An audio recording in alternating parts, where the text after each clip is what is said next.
Hey, everybody. We are live.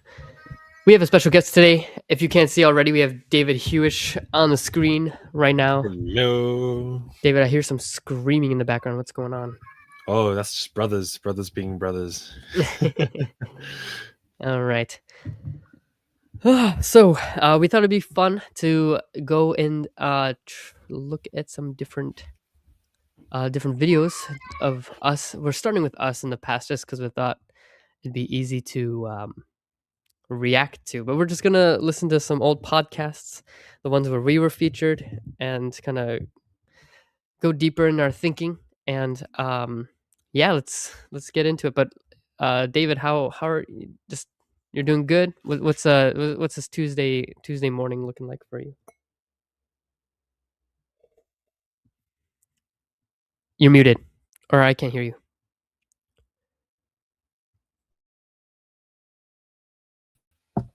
Can you hear me now? Oh yeah, I can hear you now. Wait, Ah. was that my fault? Yeah, my mic was on, so I hope that you guys could hear me if you're watching live. But yeah, I'm good. I'm good to see you. Normal Tuesday morning, I just get straight into my tasks basically for the day.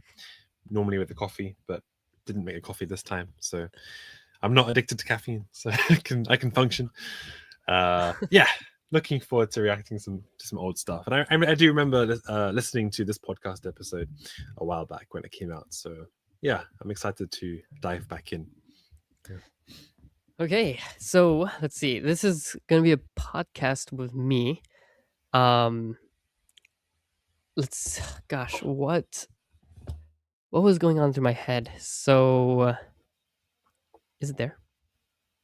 All right, well, let's just get started, and then I'll like kind of pause and go through it Let's do it. back and forth. Oh, I forgot to go live on Instagram. Oops. On Instagram, please follow us. Is this the episode where you were talking about your dad? Yeah. I talked about my dad. Talked about Ocean Challenge. I think. Actually, I don't remember. This is a long episode, so it's an hour long. So this might be a longer live stream. Welcome back to Love, Life, and Okay, Legacy, the can you hear it? podcast dedicated to helping Can you see it? Yes. I can't see it. I can see it. And today, everybody, we have Seiji Lindstrom. Oh, okay, there you go. He's been a long Sorry, one time. second. As I detail in the kind of preamble of this episode, I love Andrew's such a great intros every time. Yeah, good intros. To the reality of somebody who's stuck with High Noon for any length of time, because I've interviewed people at the start of their journey. It's a nice shirt he's wearing too. Years into their journey, Dude. and it looks like once you reach, I don't know what it is, but like that's it. You are just gonna Benji also does this thing where he doesn't button like the top two buttons. Shows his chest really off more. Good times, and those really good times are followed by really difficult dark times. They're in tune with their middle-aged masculine energy. Yeah, it's masculine energy. I know in tad bit sexy. World, there's this idea, I mean, if they have the wives, they can be as sexy as they want. Life is about being happy True. Well. You do need to face darkness from time to time when it pops up. Okay, so yeah, Andrew's he's talking about like people in different like parts of their journey. So anyway, at this point, let's see. I had kind of fallen off of High Noon for a little bit, and it was really hard. I'll talk about this in the podcast, but my dad had recently passed away, and I was just in a really dark place. Kind of just fell off the face of the earth, in metaphorical sense, just because I didn't want to get involved. Didn't want to do anything. Yeah, was depressed. Didn't know what to do, and Andrew's kind of just doing this preamble, this introduction, talking about how like we can be really far in our journey and then really not far in our journey. You know, like we'll kind of go through different waves. And yeah, I think it's a really common trap that people can fall into very easily. Where there's like a really difficult moment in their life, and like even if their sexual integrity was on paper really good, like just staying away from porn for a really long time, and then something really hard happens, really difficult happens, some difficulties and loneliness or just some circumstances, they just kind of fall off, right? And it's the thing about that is like it's not shameful to do that. It's like as long as you can get back up again. Like this isn't about impressing somebody else with your numbers or your streak for how long you've been away from porn. But no, it's about your own happiness. And about like, the ceiling of happiness that you can achieve in your life. And um I think even myself, I've fallen into this trap, and it's about, this podcast is about me falling in this trap. And I can't say this is, the last time that I've fallen into that trap. So definitely this will be a good watch. And so the high noon way isn't about having perfect, happy days all the time. It's about facing everything that comes your way Yeah, with the 5 virtues. everything. Seiji is a perfect example of that. We talk He's a about He calls me perfect perfect. how he example. lost You're his father perfect. to a heart attack suddenly out of nowhere, and how he dealt Perfect with little that. snowflake. His journey Yeah. from beginning Perfect. to now in So sexual perfection activity is and how not much it has perfect. fluctuated, Like but our idea of he's come out perfection is on very top. different So from, I think it's a really valuable just episode. I think it's very understand skewed. Like the how idea up of and down a perfection, right? journey can We be expect and how ourselves to it's never both make a mistake if we're perfect once. But is worth the effort. yeah, anyway, So it comes from let's get experience into it. and just All right, being better and better. Buddy, welcome. Yeah. We have special guest all the way from the Midwest, the very best. Back when you were living in And the Midwest. This is cool. Okay. Yeah. So Gosh. when I was thinking about why this podcast would be particularly relevant, because it's always good to hear somebody's story, regardless, right? But Seiji, you are interesting because you represent a group of people that we've seen in High Noon who are a bright, shining light, but then go through some difficult stuff and maybe, take a break and then come back with a new energy, right? And this is Relatable. He's being really nice there. Like what shame does to us is shame is such a son of a gun, because you can do really well, and imagine you have 100 great days in your sexual integrity, and then you have one bad day, and then what your shame tells you is those 100 days don't count for anything. This True. is the real you. You suck, right? And then if that voice is strong enough and loud enough, and if you don't have a counterbalance, like somebody else in your life to invalidate that voice. I just want to say, Anyway- living a Very high noon easy life, it's not easy. just to Some leave days it. you And just then all of a don't feel sudden like it you've at all. done It's 3+ not months a steady of upward great spiral. work It that has ups and downs all the time. somehow your Absolutely. shame convinces you to flush down the toilet. And Yeah. so, I want to get into that because this is actually quite common in recovery of anything: health, mental health, spiritual health, emotional My tree's health. freaking out. It's a roller coaster ride, especially in the Oh, there early I am. stages of Oh, life. Look at that wow. closet Whatever, full of until clothes. you're really on stable ground, and people Jeez. don't recognize that. So I, I wanted to unpack that. This with is my you, computer webcam. today, Mm. And I because think that's you- one of I the haven't even really spent time with you, to be honest, right? yeah. You were me. You were me for a But while. I think this is funny just because there like was a tour a lot of that I the high noon didn't go on, testimonies and you aren't done just with like really replaced me, great and I realized how camera works. replaceable So it's like I it was truly just it's always am. blurry. Like Andrew, Sammy, It's a Benji, they good all thing. invest It's in a like good really thing. good And so, mics and cameras. But like, um, me How, living a let's regular go life, back not to really, that for anybody who doesn't know regular you. life. What does that mean? How were you Like- introduced to High Noon, and then Sorry, let me Not- pause this. I can't how did you I can't wind talk up- over Andrew. So, yeah. So right, it's just so blurry. I don't know. It bothers me. That's all I wanted to say. up in Southeast Yeah. Asia speaking? Not a professional on High Noon's podcaster yet. behalf? Right. Let's start with that. All right. So yeah, I'm Seiji Lindstrom. I'm from That's guitar. Ohio. Born Thank and you. raised in Cleveland. I'm living in Columbus now. Yeah. So I was introduced. At least to you wore a good High shirt Noon though. That's nice. 1 year. I tried. I tried. into GPA. I w- So during the summer break, I think it's just how my desk was formatted, but my desk I was just introduced to points my at friend my in the community. my closet, so it's not much I can do. And it's funny. Actually, I Could have seized the opportunity to get like a sponsorship from all these clothes brands, you know? Yeah, I guess so, my best friend, but he, it's too many. mentioned about They're in how competition. he's part of There's this never group too many and sponsorships. like, check picking up with sexual integrity and Okay, what am I talking about here? um, How's the audio? I see we have some Mm. viewers on I YouTube. said, yeah, let's do it. Thank you for But it was watching. already like halfway through the quarter or something. How is it sounding? Is it kind of quiet? I A had little to quiet for me, but kind of out I of can the still blue, hear it. and then talk That's to you better. about it It's better. after the quarter was over. It's like, oh man, Uncle Dave's breaking the rules. He wasn't a CEO. We had to fire him. So I think I'm just talking about my I history with remember High that Noon, how I anyway. got interested, how I got But that introduced to High Noon. was my first Mm. group. Yeah, I never signed up communication for a High Noon and program, GPA. basically, Mm. And until a going while back on later. GPA, I kind of took a break. I was but invited by High Noon Uncle was always, Dave. like, there in the back of my mind, like this exists and this is going to be a part of my life. Nice. And kind of from the beginning is how I felt.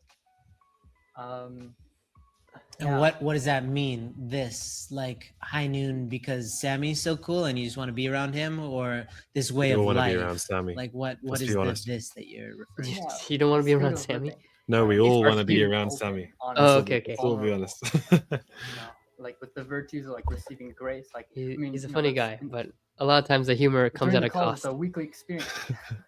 I have this And funny wanted it to be story, more than just a and weekly experience.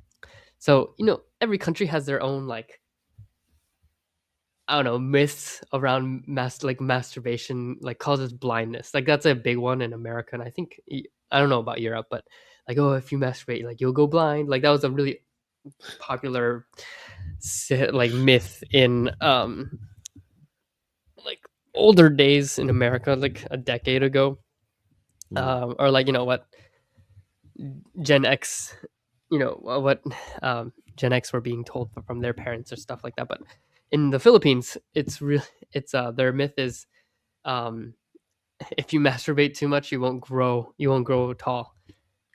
And then yeah, basically like that's like we found during our tour in the Philippines, we found out that was like the myth that everyone believed, or not believed, but just kind of talked about, especially with the younger kids who don't know anything, right? Like they'll just like talk about it. It was so funny because like during one of the Q&A, that's how we found out about it. One of the Q&A, one of the questions was like, is it true that if I masturbate too much, I'll be short for the rest of my life? And then Sammy's so quick-witted is like, oh yeah, it's really true. Just look at Seiji. Like, come on, dude. Because I'm not. First of all, it was a jab at me being short, but also just the fact that like I had to deal with a masturbation addiction. Oh my days. And then like his humor, Sammy's humor is a lot around like, how dare you say, like kind of, it does come at the cost of some other people. It's hilarious, and I remember that because He means well. it was He really means well. embarrassing. He means well.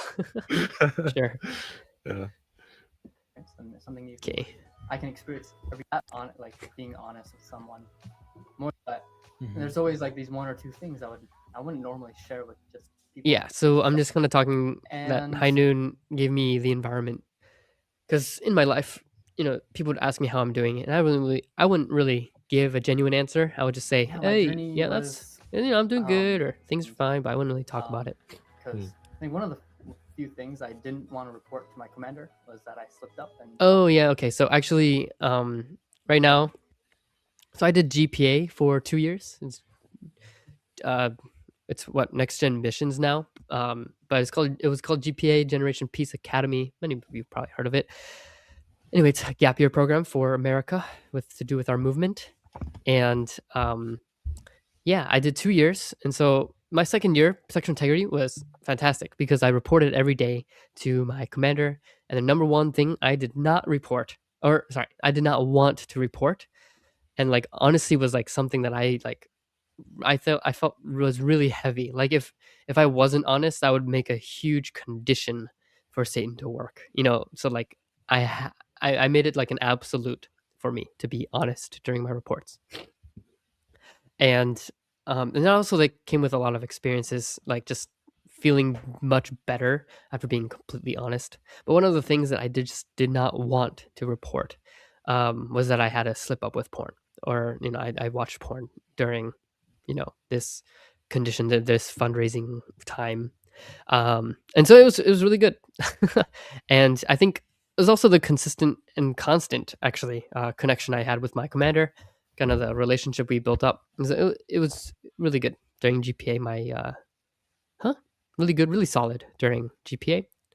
I felt connected. Like anytime I felt like I was kind of, I wanted to watch porn, or like I had like the urge, it would just kind of, I would just wait it out, like pretty intentionally, be like, it's gonna pass.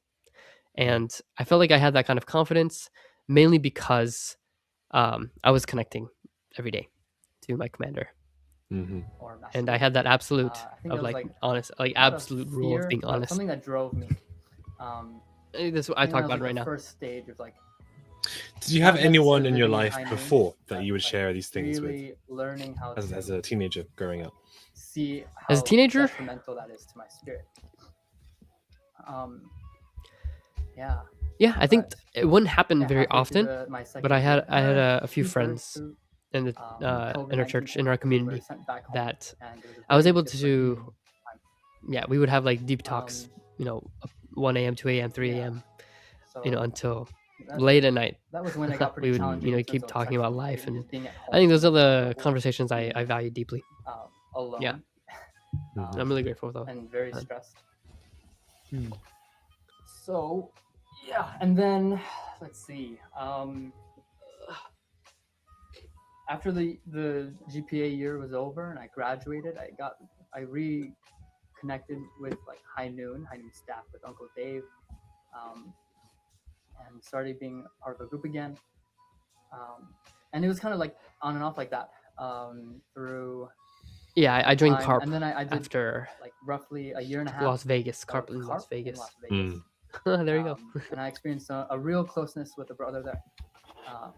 That, yeah, I mean, every day we would check in with each other. We would share honestly, and we would like that was the experience of High Noon, like being in consistent High Noon for longer than a few months, like at one, like being in the same High Noons, and it was just an amazing experience. And like I could remember clearly how easy it was to shut down the temptation or urge, or like see how clearly like Sorry. being on my phone for an extended period of time would leave me feeling bad. So If you could pause the video there, I just want to make a point. Yeah, that time. sure. Well, So when you were with this Carp team, right, it's so much easier to not relapse, right? Because you have people you're connecting with, right, on a consistent basis. And it just, the question comes up in my mind: are we living life wrong? Are we doing society wrong, where we are so isolated that we're not with the people that help us to not want to escape life on a daily basis? Or is that even possible? Just want to throw it out there. Like, should we be living life in a way that is keeping us connected much better on a daily basis? I think it's hard. Yeah, I mean, we're definitely like not, we don't have the cards to live like a really connected life.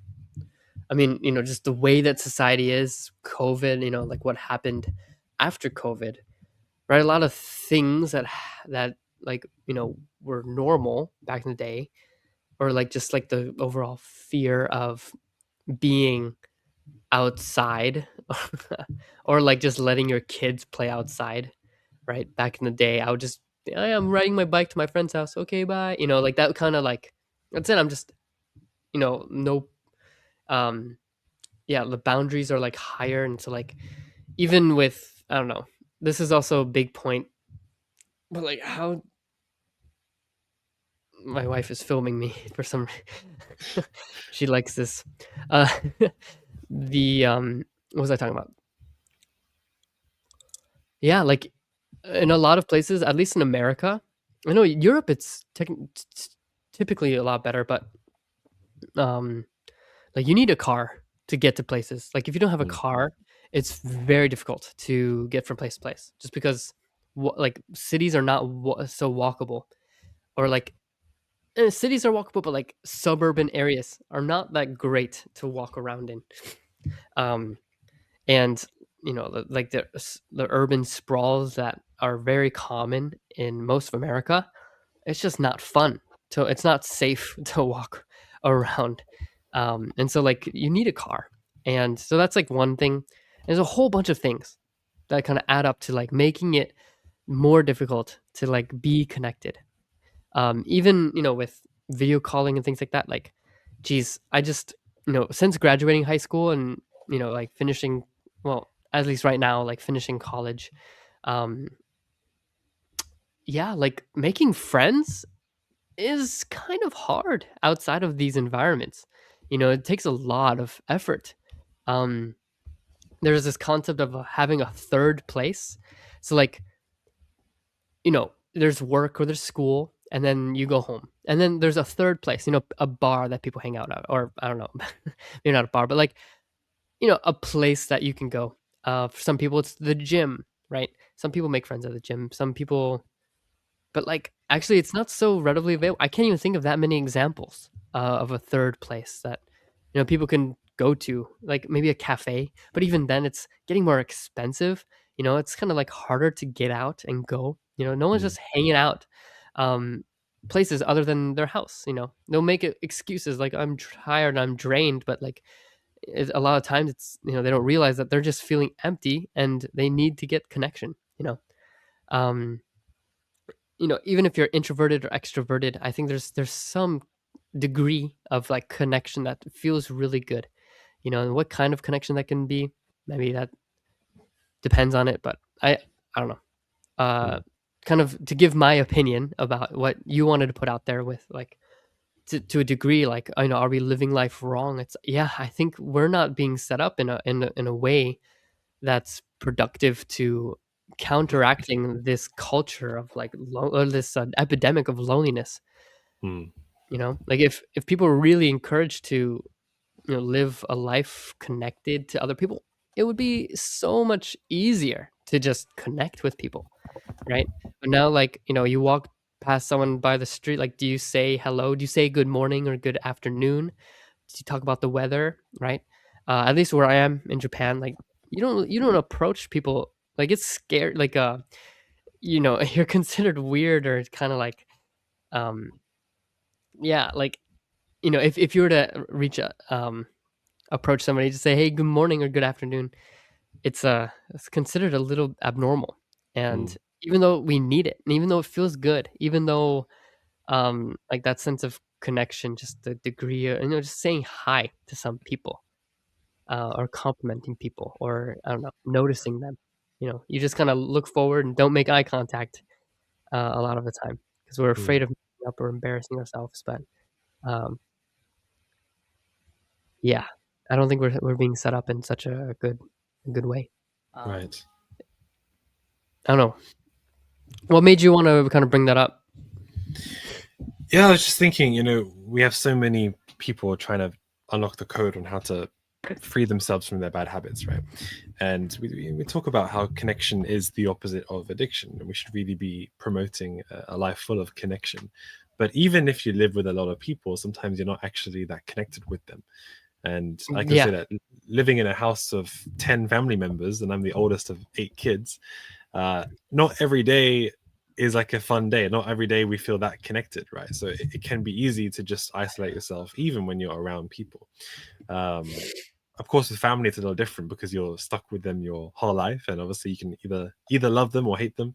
I try my yeah, best to love them, but good. making an effort, I think, to surround ourselves with people that actually care about you and actually want to be with you in life. I think it's not something that maybe we think about as a first solution to our life problems. Is just surround yourself with more good people, find more friendships, find more caring aunties, uncles, grandparents that can really show you love. I'm just saying, because I think we're getting to a crucial point now where people are actually getting a little bit fed up, or maybe even giving up on the idea that they can actually break free from these bad habits. And Mm, obviously, in this podcast episode, we're hearing your testimony about what worked for you, how you got out yourself from a dark place, got yourself out from a dark place. Yeah, I just think something to think about. Like, what kind of environment are we living in on a day-to-day basis? absolutely. Yeah, yeah, that's how it is. I agree. Even living at the carp house, there are times where I didn't feel connected to the cart members. Yeah, absolutely. And that Mm. came from just my own shadows, from challenges, and just like being busy. and focusing on your own thing, but like not actually, prioritizing connection. Even though that's something we were encouraged to do, and when we're stressed out, like we don't know what to do, right? And like reaching out to someone feels like another thing we have to do. So yeah, absolutely. Yes, sir. All right. Yes, And yes. then there was a carp workshop that happened, or was going to happen at least at the time.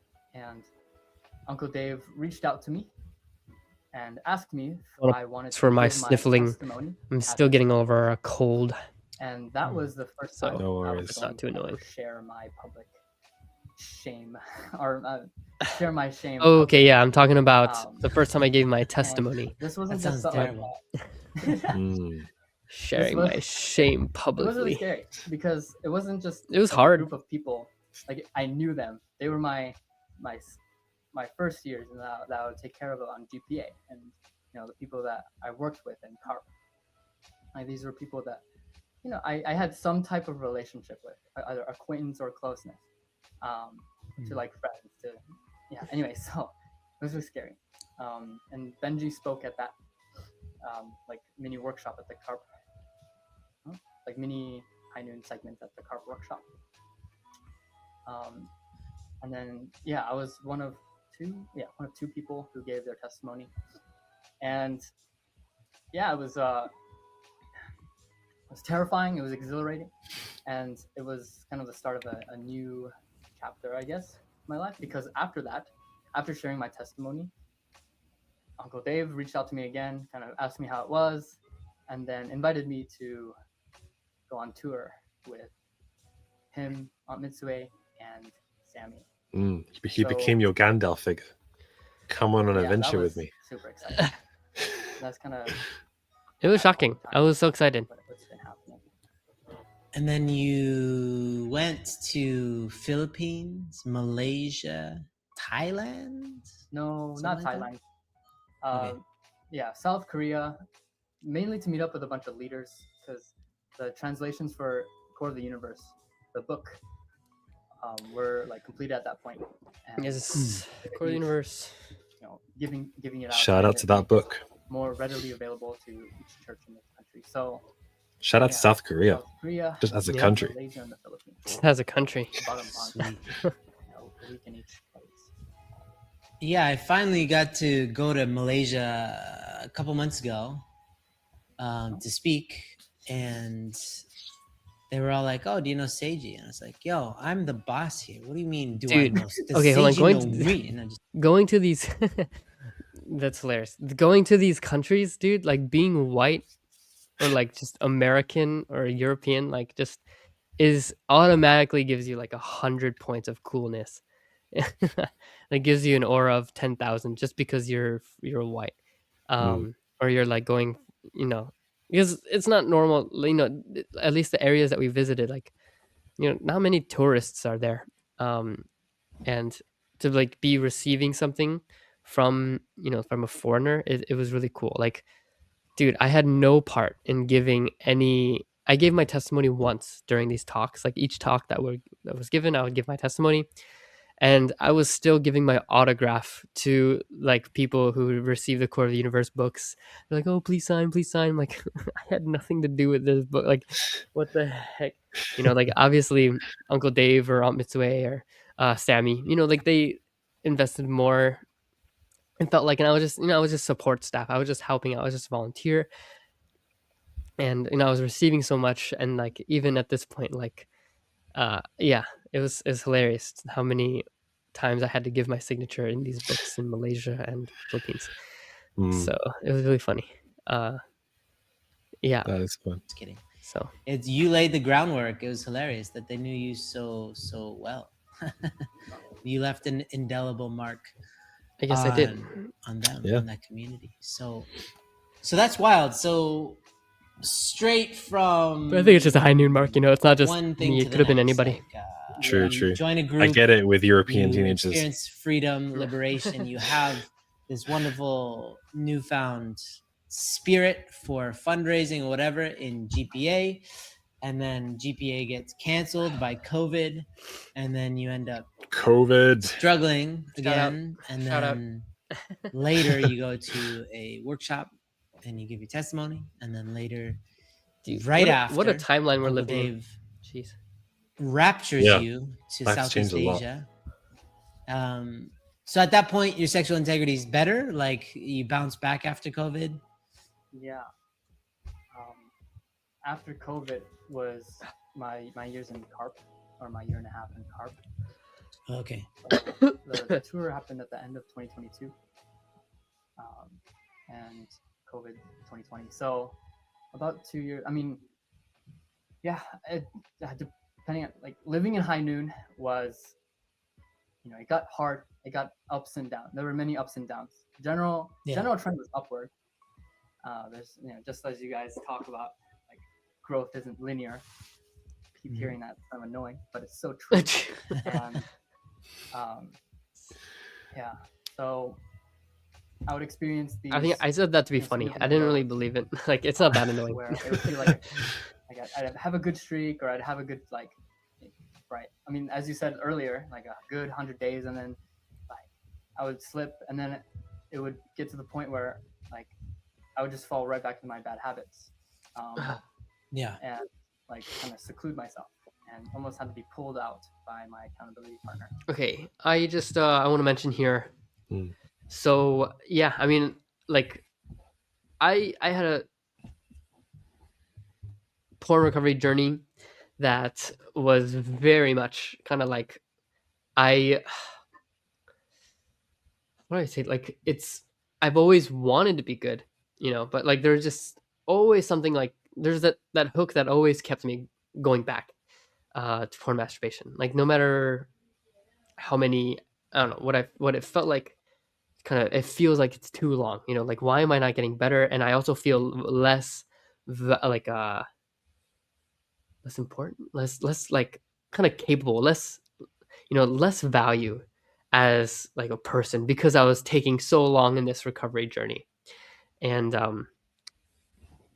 my tree. Okay, anyway, so I think the biggest lesson here that I want to tell, even like this, like, younger Seiji, or like any one of you, is just like, it's really not about how perfect you can be. Like, there's people who go and do really well for years and then have a slip up, and then as Andrew said in the beginning of this video, it's not about like having 100 great days and then one bad day, and then you slip up in that bad day, and then like and then all those 100 days are meaningless. Like, that's what we tell ourselves, or that's what we feel. But it's really important to actually like in that moment of slipping up, like, that's a huge moment of growth. If you can pick yourself back up and say, I slipped up, kind of be honest about it with somebody. Because like the more and because if you're hiding it, then that's not a High Noon life. If you slipped up and then you kind of see what's going on, like, this slip up is just a result of what's, how I've been treating myself recently. It's more not like the fact that you slipped up, now you're not worthy of anything. I think it's so easy to kind of fall into that thinking, just because we've been raised by that idea that, like, porn is bad. Like, why is porn bad? It's not bad because, like, it makes you a bad person. I don't think that's what God feels. I don't think that's what God believes. I really feel that, like, if there's a degree of, like, if you're, not honest about everything in your life, the ceiling for happiness is, like, it's lower. You can't experience greater happiness. And that's just how it is. Like, if you have secrets, if there's things you're hiding from people, if you can't be genuine, obviously you can't be as happy, right? But what God cares about isn't the fact that you're hiding things and that you're being like I don't know, some kind of like negative person, or like, you're doing shameful things. It's just the fact that because you're doing these things, you can't be as happy. God wants you to be happier and experience greater happiness, right? So, like, going from, this low, shadow filled life, but the high noon lifestyle, it's hard. yes, and it takes a lot of effort, a lot of vulnerability, a lot of courage. But when you can get up to that point, a high noon lifestyle raises the ceiling for happiness. Okay, it raises, how happy you can be in your life, to the point where it's like, then I don't need porn anymore, right? This is like, I don't need it, because like the level of happiness porn gives me is like down here, because there's always that post nut clarity. I don't know if you guys can relate to that. It's like after after orgasm, it's just, oh, what the fuck, what was my life? Like the happiness that you feel isn't just, it doesn't exist, right? Because that's the ceiling of happiness, right? So like that's essentially what I'm kind of discovering and pointing out here, is the ceiling for happiness in a high noon lifestyle is raised. And yes, we have our bad days, but like if you watch porn, or you had a slip up after a really awesome streak, like that doesn't mean, right? Like keeping that shadow kind of will gradually like take you away from that happiness that you could be experiencing if you're being honest and living a fully high noon lifestyle, being accepted for who you are, and like the mistakes that you've made, and the fact is you want to get better. Like it's constant effort. That's all it is. Wild. So yeah, it was like that, up and down. Yeah. So that was something I massively struggled with. So that's kind of catching people up for the kind of that's the A New Hope. I don't know, that's the Star Wars reference. But then, after all this stuff, it would seem, right, if you were new to the game of sexual integrity, it's like, oh, okay, that's where the story ends. Happily ever after, Seiji reclaimed his sexual integrity. He went on tour with High Noon, so that's like the pinnacle of life on Earth, obviously. And Can't so get higher than that. Just Can't get needs to higher than that. coast until death. That's But in fact, there's more twists and turns to this story, and that's kind of when I was asking you what you wanted to talk about in this podcast. There's some deep stuff that you went through actually after that caused you to go to places you haven't been before, psychologically and emotionally. Yeah. So 2023 was the year for me. the year. I don't know. I didn't know how to say it that. because it was a hard year. I was actually working for Uncle Dave at his crab business. From like December. Great opportunity, by the way. If very you're looking long. for physical And- labor and being pushed Yeah, beyond wanted your to stay there limits, longer, work for Uncle but Dave and his crab company. At Talk to Jonash. January 28th, I got a call from my You have to have brother an American visa though, about American the heart citizenship. attack that my dad was experiencing and going through. And immediately it was very scary. I was in the break room and we were just having lunch. Basically, I'm talking about how I found out my dad. He wasn't like with my dad. He was just in the same town helping. How I found out about Parents his heart attack. moved, When and I was my like, dad I was taken wasn't to the in, I wasn't hospital. home. I was My out of brother state was finishing up the move. working, and then I got a So, voicemail from my brother. He was also unsure of this. Anyway, yeah.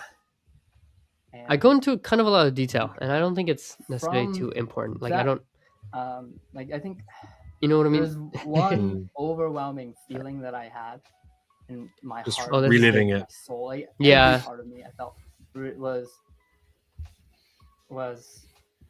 like almost the most determined I've ever been in my life. Like the phrase, like I promise, like to my dad, and like the name of God and your parents, that I just have to kind of, I just want to, I don't know, justify or just explain like the situation I was in. Okay, so I found out that my dad had a heart attack over voicemail. So like it had already happened.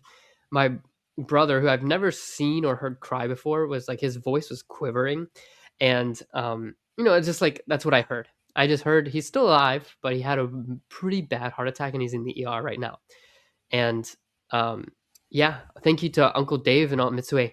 They supported me tremendously. They bought my ticket home. the next flight home, they drove me to the airport, which is 2 hours.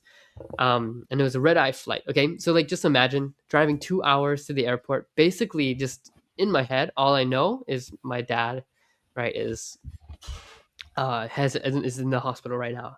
And then I go to the airport, and then I hear some news. My brother was just kind of like, apparently my dad's condition kind of stabilized, but then we'll see. We'll see how it's going. And that was before my first flight. That was two flights, one connection. And then yeah, I landed, and then my brother gave me another update saying actually he might not make it. That's essentially what, and then that's all I could know. And then I had to board my next flight. And so like the whole flight that was, that was just, I couldn't sleep. I was dead tired. I could feel my exhaustion. But man, like just being stuck in the flight, I can't get any updates or anything during that time either, just because I was running an airplane. And it was probably, yeah, it was a very hard I time in my want to life. be the man that you raised. And me so to be. this no was my matter what thinking. happened. At that point, we didn't know. So yeah, so for some reason this thinking was just kind of replaying back in my head. This is like looking out the window, or like looking in front of my seat in the airplane. I was just thinking like I need to be that man. Like I want to be the man that my dad raised me to be. I'll talk about more, I think, in a little bit, just Here's what because I'm it'll be more I was relevant. just like feeling like absolute determination to be like, yeah, the man that my dad raised me to be. My dad is an Sure. incredible man, and I have so much. It took me a while to Of believe course, that, he had his shortcomings, right? but To believe that my as dad all was an people incredible do. man. But I think like It took me a my while overwhelming to develop respect that. for him came from how when he was raised by his dad. And here it is. was a I'll explain very it. Hard situation. I mean, my dad was beat for the littlest things, and yeah, as soon as he turned 18, he retaliated against his dad and left the house. And that was the type of relationship my dad had with his. But when, like, looking back on my childhood, looking back on my siblings' childhood, my dad never, ever raised his hand against us. I wasn't born at the time, but apparently there's one time my dad had to spank my oldest brother when they were little. He didn't have to, but he, like that my ended mom up happening. remembers how strongly he vowed never. Kids will be monsters. Yeah. So he would raise his voice. He had a temper, but to change like the course of lineage and the patterns of. But yeah, my dad regretted generations spanking my brother so to- much. to do that. Like it's just so incredible to me. Yeah. And I really feel the only way he could do that was And I because of how developed awesome this the man thinking was, how only much he after, discovered, like God. really He's working a on a very relationship with sensitive him. guy as well. Like late high school is when I and- started, So yeah, the feeling that I had when I was coming home and seeing him, it was just I want to be the man that my dad raised me to be. Yeah, I think that's an incredible standard my and, dad had. I mean, a loss is loss. I didn't just immediately completely change my life. In fact, it was a really hard few months after my dad passed away from me. Because here I am with that determination, that promise. I really felt it. But looking back on it now, it was a huge pressure that I put on myself. And almost expecting myself to achieve that status like right away. Yeah. So Yeah, actually, that's still something I struggle that was with. when like I had Like, maybe we can pause a little bit here, but like David, and then for anyone who's watching, I really, like, one of my bigger shortcomings is like I don't know if it's a shortcoming. It can be seen either way. I think it's a double-edged sword. But like I tend to put a lot of pressure on myself. Kind of growing up, maybe this pressure to be a really good kid, really like kind of obedient and pleasant and nice, and yeah, I think there's like a certain standard that I want to live by, but a lot of times like it's harder than I thought, or this pressure that I've built up on myself, like when it crumbles down, I fall hard, and so like it's really connected to like how consistent I can be, I think. Like even with one of my meetings that I had with Andrew recently, working for High Noon, he kind of brought up like actually one of the things that I think I should work on, or he was talking about the things I should work on is consistency a bit more, because a lot of times, right, I'll just want to do the right thing, and if I don't feel like it's the right thing, or I'm like having doubts, it's easy to kind of pull back, to find safety, to not like take a risk. And so what ends up happening is that like because of that pressure, I fall really hard, and it's this happened when my dad passed away, right?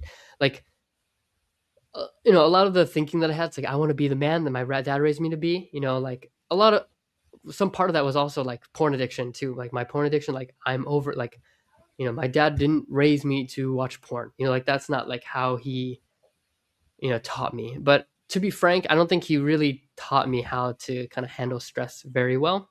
But that's just because of our shortcomings and like the things that happened.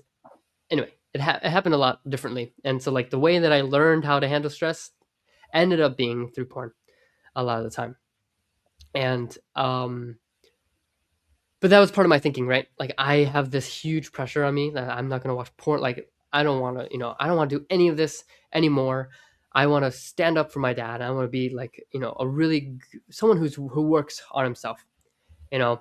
But because of that pressure, I think there was some part of me that felt overwhelmed with just everything going on. I mean, the fact that my dad passed away, right? I wasn't letting myself grieve at that time, grieve in the way that would allow me to really settle down and to feel like kind of I don't know another word for this, so to feel settled in that experience, and to like digest just what happened, to properly grieve. And I think that was one of some of the best advice that I received, like, is to take time to grieve. um so I think that really helped me, that advice that Uncle Dave actually gave me. So um Hit yeah. pretty much all-time low in my life. How do you feel about it now, a year Really? later, actually? Yeah. About what? About the whole situation, about losing your dad a year ago. Obviously, you're sharing in this podcast episode here, but Mhm. a year down the line, how is that affecting your life? No, I still think about him every day. Like I don't think there's been a day that I haven't thought about just my dad. Yeah, it's let's see. How's it impacting me now?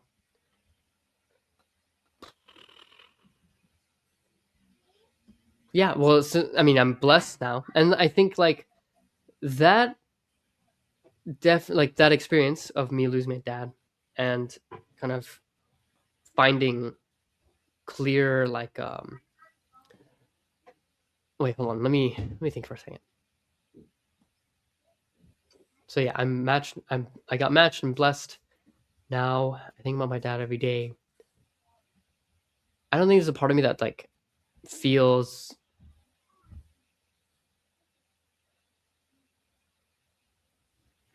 I mean, I miss him, but like like I don't think there's a part of me that feels overwhelmed by him like being gone.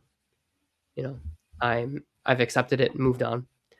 Occasionally, I'll have dreams where he like just comes back, and I'll be really confused. It's like, wait, Dad, what? You faked your death? Like that was like the kind of dreams that I'll have, and it's really funny because like, yeah, I don't know. When I wake up, I'm like, oh my god, that was a really weird dream. Um, but there's a part of me that like, I don't know. That I want to keep the standard, and like it pushes me to be a better husband. I think there's things that my dad did, maybe some things my dad didn't do that I really want to learn from, regardless. And it pushes me to be a better man, I think.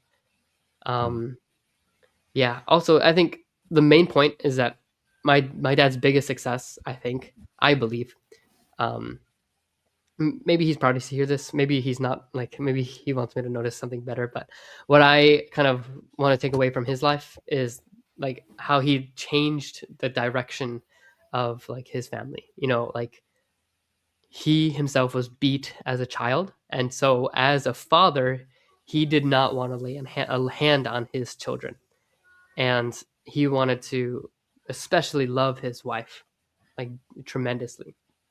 And I mean, you know, it was a very difficult journey, right? And you know, being blessed, being matched and blessed in marriage with my mom, who's from Japan, with a language barrier and culture barrier, and just the way my mom is, she's so like kind of high up and spiritual. My dad's very grounded, um, and so like naturally, like some things just wouldn't connect in their conversations, um, and so yeah, it led to difficulty, sure.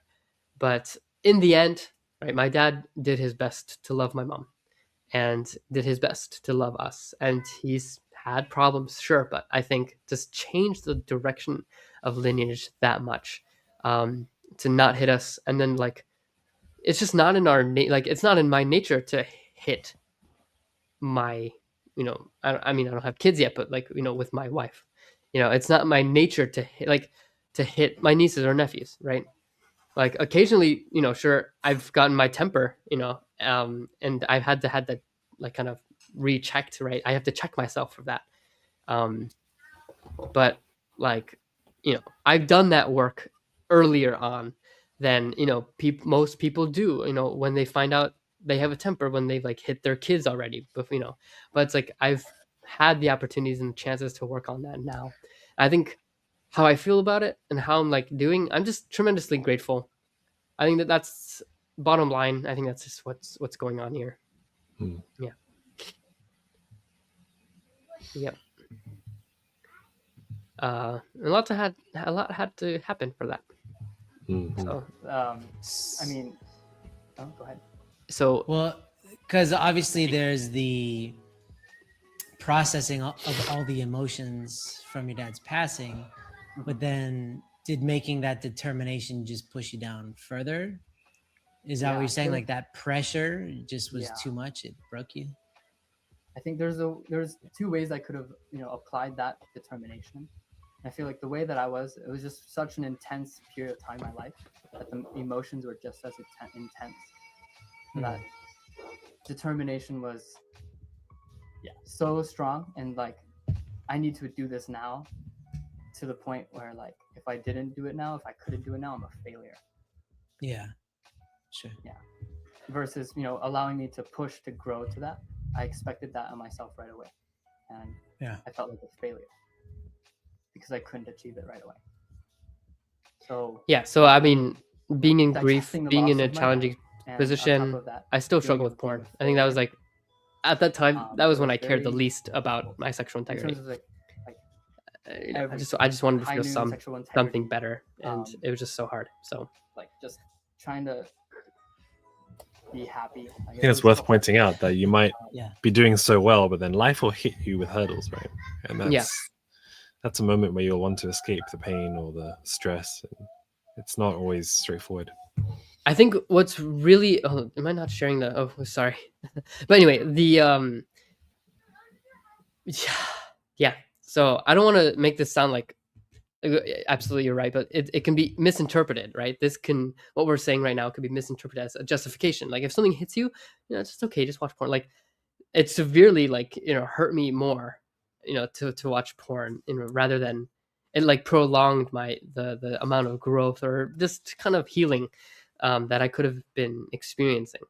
And it's just I feel like right, it was just I was just trying to escape, you know, and there's no justification around that, you know. I just um I mean, you know, during that time I received a lot of support with like people, you know, saying like, you know, I'm so sorry, Seiji, my condolences, you know, reach out to me if anything. um but in the end, like I don't think I reached out to anybody. You know, like I said thank you for these messages, you know, like each of these messages that I got, I said thank you for them.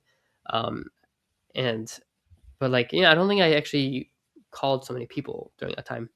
I didn't really seek connection. I didn't know what to do. And I think it was a big, not mistake, but and what I'm saying is that like don't let this justify like a porn. Like if something hits you, or is like this challenging thing, like, I would have, looking back, much rather like sought connection and deep, like, help, deep healing, through connection, rather than sitting in my room watching porn all day, because Mm. essentially that's what some days look like. I would just be in my room playing games, watch porn, play games, watch porn. Yeah. And go ahead. I was going to say, I think this is where developing good habits is really, it's the building block to growing, because we might get rid of the bad habits, but what are we replacing it with, right? Yeah. And like, I know for sure, like if I'm not necessarily doing anything good in the day to replace the bad habits, even if I do something simple like lose a video game, instantly my mind will go to, oh, I want to act out because I feel stressed or I feel upset, and Sure. my coping mechanism is that, porn or masturbation or whatever it is, right? It could be something else.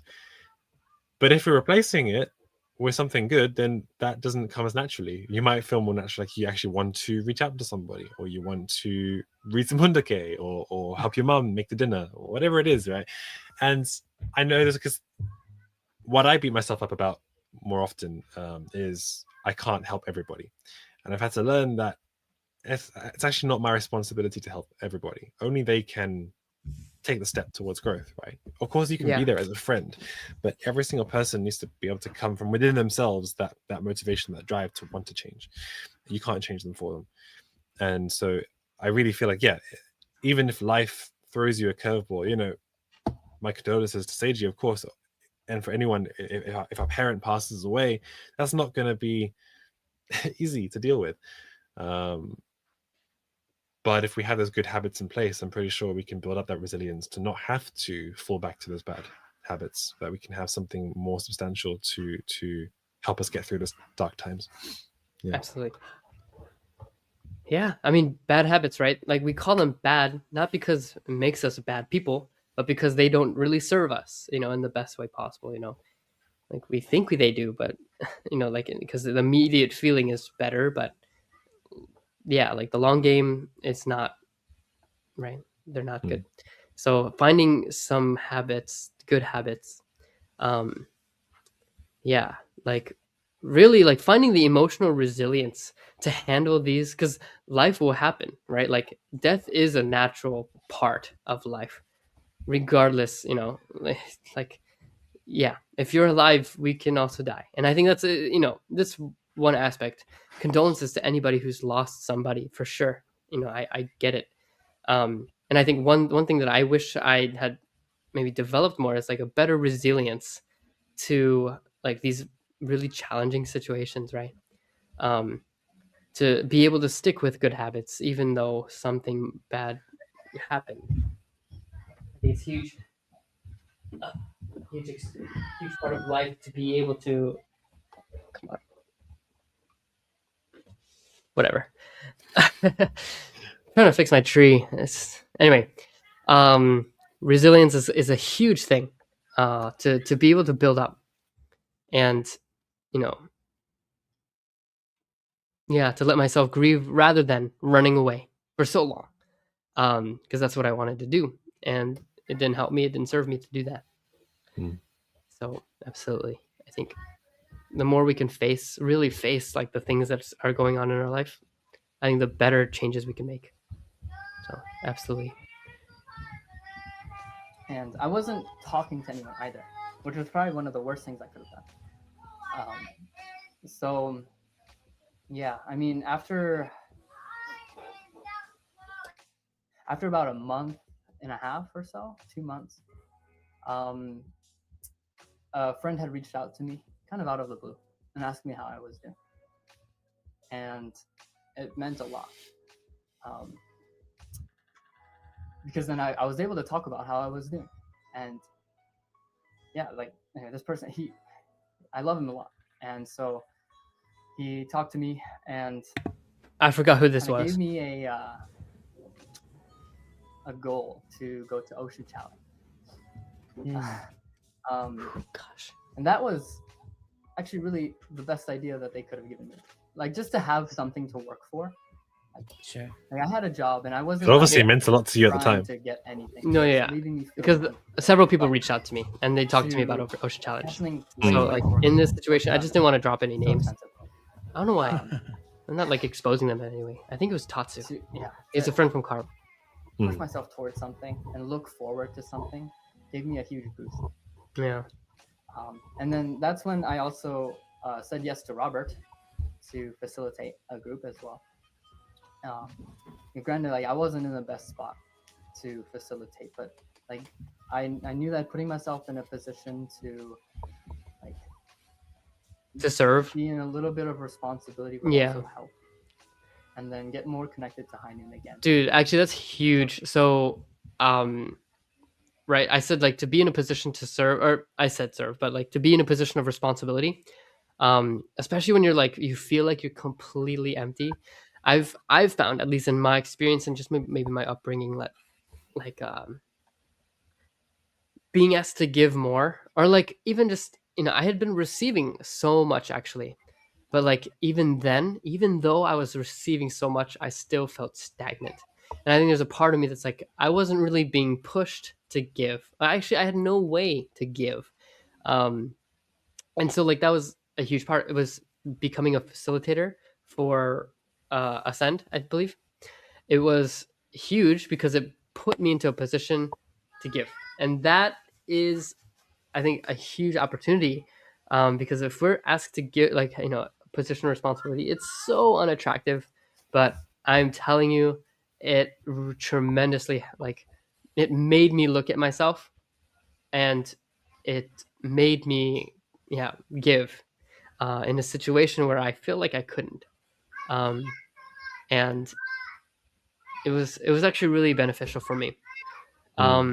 There's this, should I say quote? Anyway, there's one talk given by one of the GPA staff that they gave, and they talked about, like, the Hyung Nuna culture. So at least in Korea, right, like hierarchy is really important. So as a movement, right, we're Korean, and so one of the cultures that we had in GPA was to say Hyung and Nuna for like the older people, and then for the staff we'd call them uncles just because they're too old to be Hyung or Nuna. So aunt and uncle, but the staff gave a talk kind of talking about the purpose behind this, and actually like their mindset behind being called uncle, being called Hyung, or like what kind of attitude we should have when we're being called Hyung and Nuna. So this was given to second year and third year participants, because the first years were coming in, and the first years would call us Hyung just as we had called our second and third years Hyung and Nuna. So Nuna is for older sisters, and then Hyung is for older brothers, if you don't know. But the mindset that the staff talked about is just like being called Hyung, or being in this position, actually should ground you, should remind you of your position and who you're serving and what you're serving for. So like if anyone, that really stuck with me. So like even Japan, that's a culture, and I don't think it's like it's just Japan also has that kind of natural, right, respect culture, and I think that's actually a huge part of it. Is when, right, like the older brothers, the older sisters are supposed to take care of the younger ones, and so like being called Hyung, being called Nuna is it's a massive reminder for your position, right? That you are the older brother and you're supposed to take care of them, and like don't forget like the role of like a responsibility that you hold.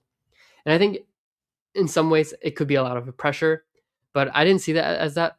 I think right now what I'm feeling is just like, yeah, like it's a great reminder, and it helps me kind of check my actions a lot of the time. Um, yeah, as young as older brother, to my younger brothers or sisters, like I don't want to take advantage of them or their feelings. I want to understand and support them, right, to serve them.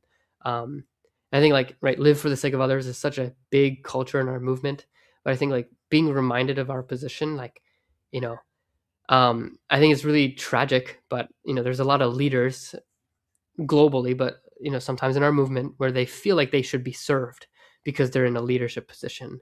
And I really feel like that's an arrogant and it's a really destructive mindset, and kind of to be reminded, like as a leader, like you really need to serve and to give the most love. Um, and to be in that position of responsibility, it really, it's like a fertilizer for growth. I think it really facilitates growth to be in that position. So I don't know if you felt like that, David, but yeah, like whenever I'm in that position, like as a staff leader or staff for a workshop or like organizer or something, anytime I'm called Hyung or Mr. Seiji or I don't know, whatever, it reminds me of that position, like the position that I hold. And I think it's always great to have that reminder. Yeah, that's good to hear that for sure. I don't have so much experience with being called Hyung. I think I can only think of one brother that would call me that on like Chombo workshops.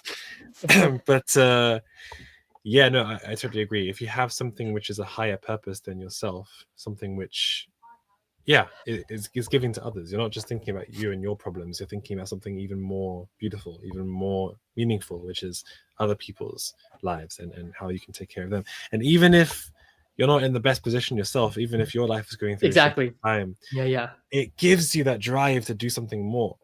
And of course, in High Noon, we really have this attitude that we should already, we should really live what we preach.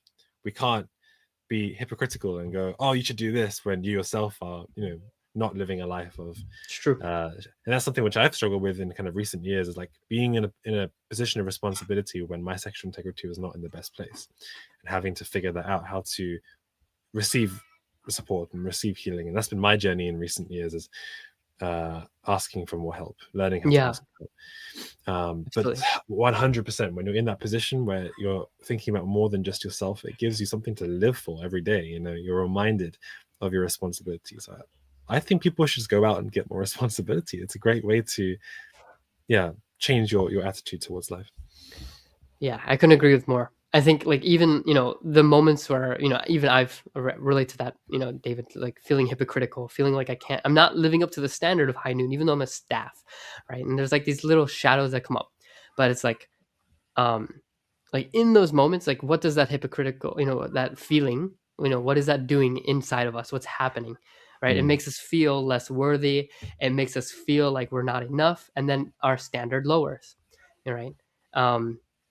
And that's the bad thing. Like being hypocritical, like that can be fixed. But when we're starting to like get deeper and deeper into the shadows, that's when it becomes really dangerous, because that's when a ceiling for like, our happiness dwindles and gets lower and lower until we're being crushed by our own shadows, and it becomes more and more difficult to talk about it, right? So absolutely, I think that's a huge point to mention, to share. And like, yeah, it is a trap, like it's something to be very careful of. Like if you feel yourself like, oh my gosh, how many youth pastors are still struggling with porn, right? And I think it's just like they have no one to talk to, nowhere to go. And that there's a huge point where a lot of youth pastors tend to burn out very quickly, or not quickly, maybe not quickly, but very hard, right? They'll keep going, and then they will just burn out. And I think it's a really common trend, because they feel hypocritical. There's something going on in their life that they're not able to share about, and they don't feel worthy, and they don't feel so I think like it may take time, sure, to reveal these things, or like kind of find help, but like it's really important that you do. And I'll share like how important it was for me to do. That kind of all happened at the even same now. time, like finding the goal to go to Ocean Challenge and become a facilitator for my first time. It was. I don't know what else to add on to Ocean Challenge. It was really great, really wonderful experience. If you are graduating high school and you have some way to save up a few $1,000s, Ocean Challenge is not cheap, but there's fundraising opportunities, sponsorship opportunities. Dude, I asked my boss at work. I told him about Ocean Challenge. I told him about my just my intentions, and like what I want to gain out of this program, and he donated me $1,000. Wow. So basically, dude, I approached him, and then I told him about Ocean Challenge. I told him like kind of what's been happening in my life, and like I think this would be a really great opportunity for me. And then is it okay? Like, can I ask if you can support me because I need some funds?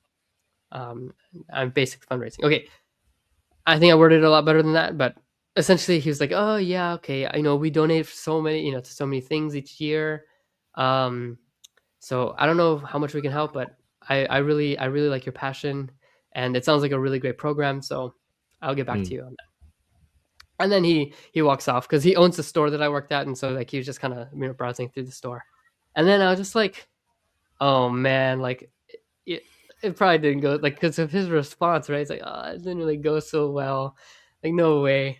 And then he's like, "Here's Seiji, here's my donation. I hope you have a good experience." Right? And I was like, "Oh my gosh, thank you so much." Because in my heart, I was like, I was expecting nothing from from that reaction that he gave me earlier.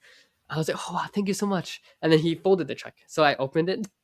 It was $1,000. What the fuck? Like I legit had to step away and then just like crouch for a second and like behind the counter and just be like, "Oh my god, that's crazy!" He Wow. just gave me $1,000. Shout out to your old boss. Yeah, shout out Legends. Takenaka-san. So, Tensuke, what an amazing, yeah, right. It was just like it sent me, and it was just an amazing feeling to be supported like that. But also, what am I trying to say? It was just crazy. Ocean Challenge had so many experiences, and then yeah, like getting there, I think I felt really guided and supported by so many people. Spirit World, I felt like really so many like things that you could see like couldn't be seen as coincidence just because like they worked out too well for me, like things that I couldn't even comprehend um happen, uh that supported like ended up being really beneficial to my experience with Ocean Challenge. But yeah, I think I'll skip this part. Sure. Very good for me.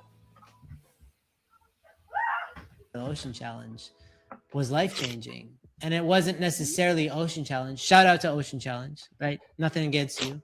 But it wasn't necessarily that. It could have been something else. It could have been made enough sense. It sounds like it helped you to pour a lot of that energy of becoming the man that you felt you wanted to become for your dad. It helped Let you me to share the screen. Sorry. tap into that energy and Quick interruption. Directly.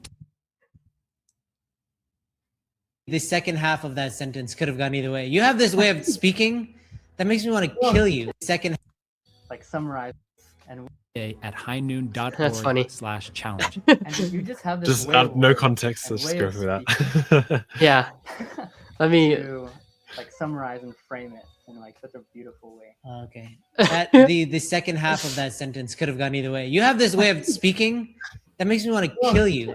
I've had that before too. So, Oh man. Andrew has some pent up emotion, honestly.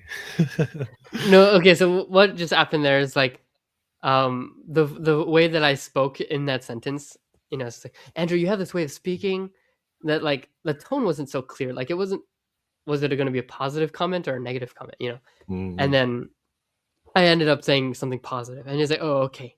And it's like, the way that that sentence was framed, like the tone of it, it's just like it could have gone all the way. Like, Andrew, you just have this way of speaking that I just want to kill you, like. So I think that's where he was coming from, and I think that was just, it was funny. But, yeah, what did I compliment him? To like summarize and frame it.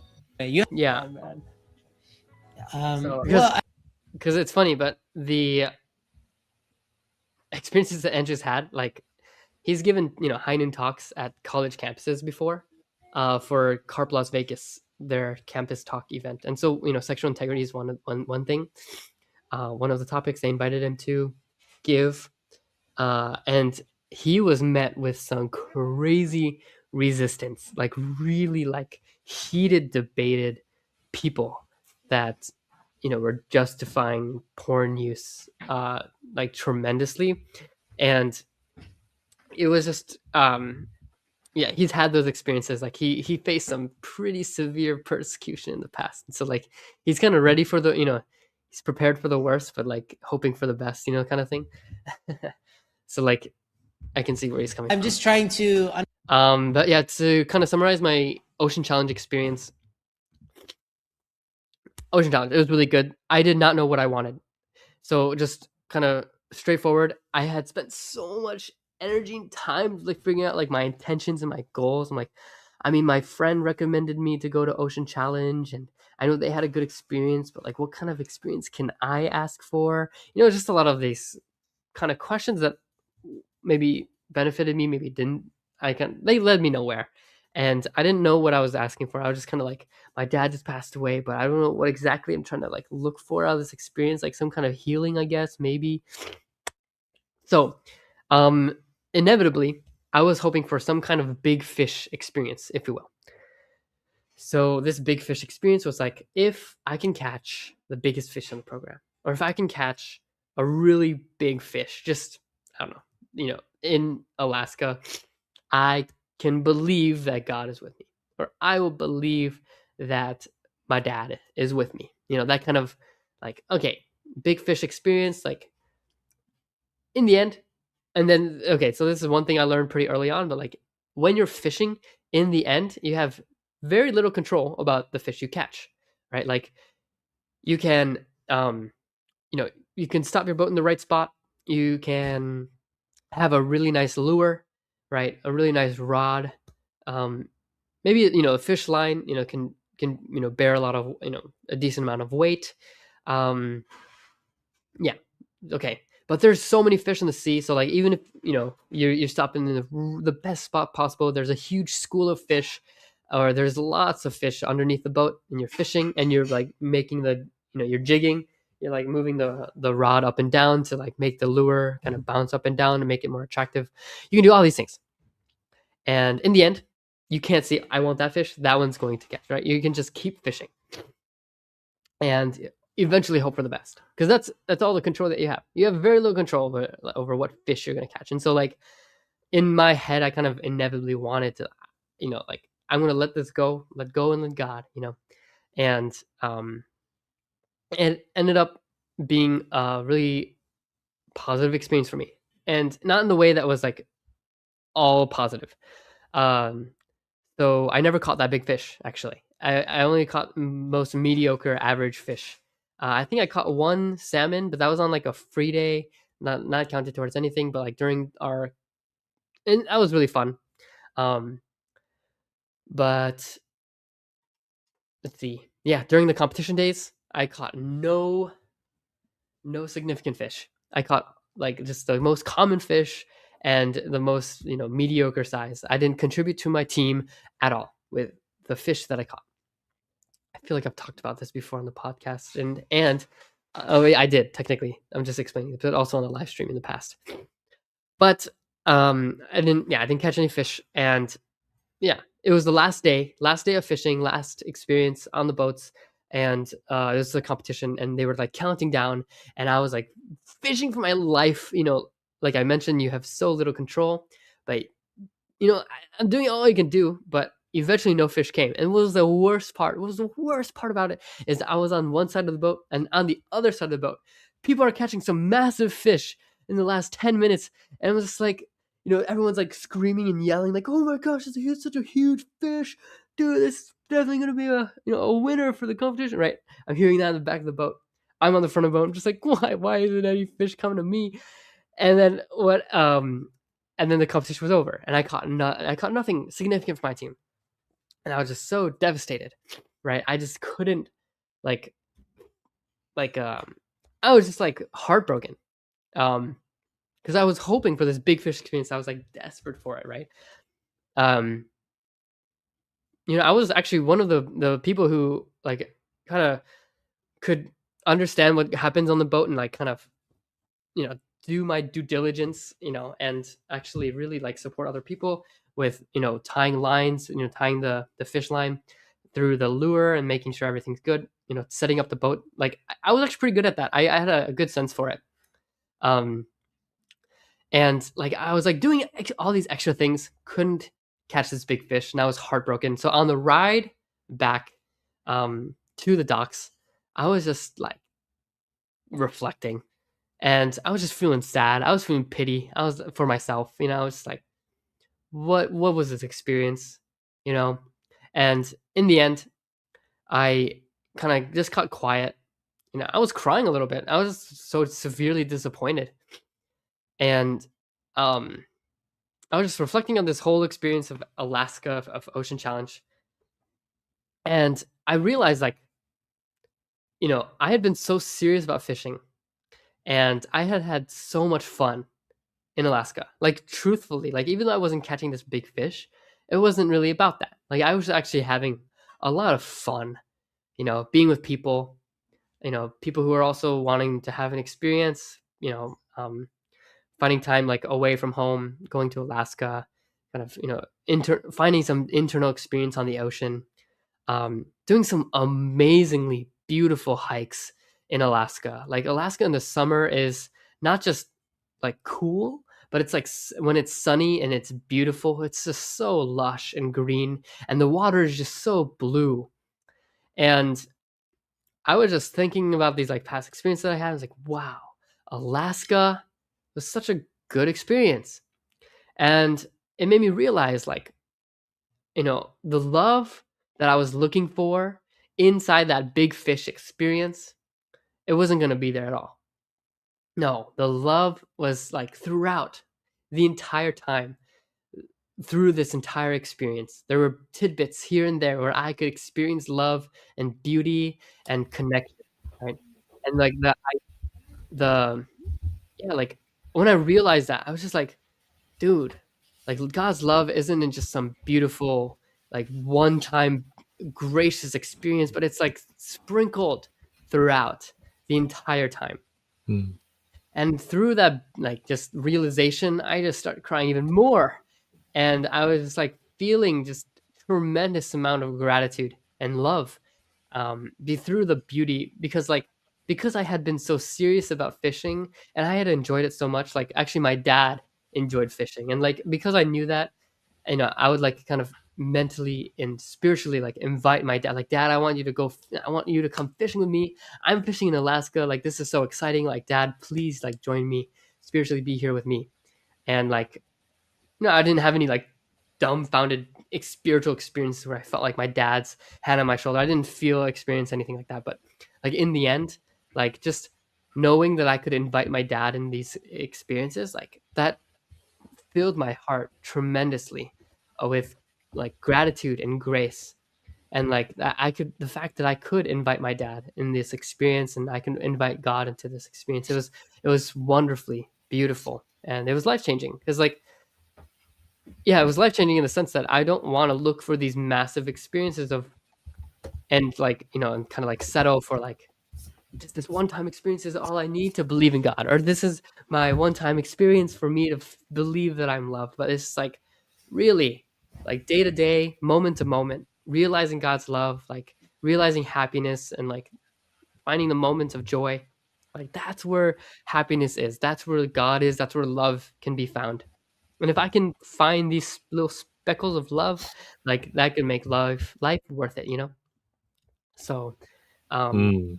yeah, it was a great experience, and um, essentially that's what I said. Beautiful. It's a whole sermon explaining your experience on Ocean Challenge. It's nice. Yeah, it was great. Understand, because there's a lot to unpack, and And it wasn't just like, Ocean Challenge kind of provided that avenue. Andrew mentioned it. It's not Ocean Challenge that saved me. Like, not everyone has to experience the Ocean Challenge, but I think like it could have happened anywhere, but Ocean Challenge did provide the environment for me. And But I think, you had a point, right? The point is that you felt this kind of steadfast love throughout the whole yeah, experience. throughout right? the whole experience, right? And I And it's think, not just one. yeah, for anybody listening who is going through a tough time, find that person that is showing you that steadfast love.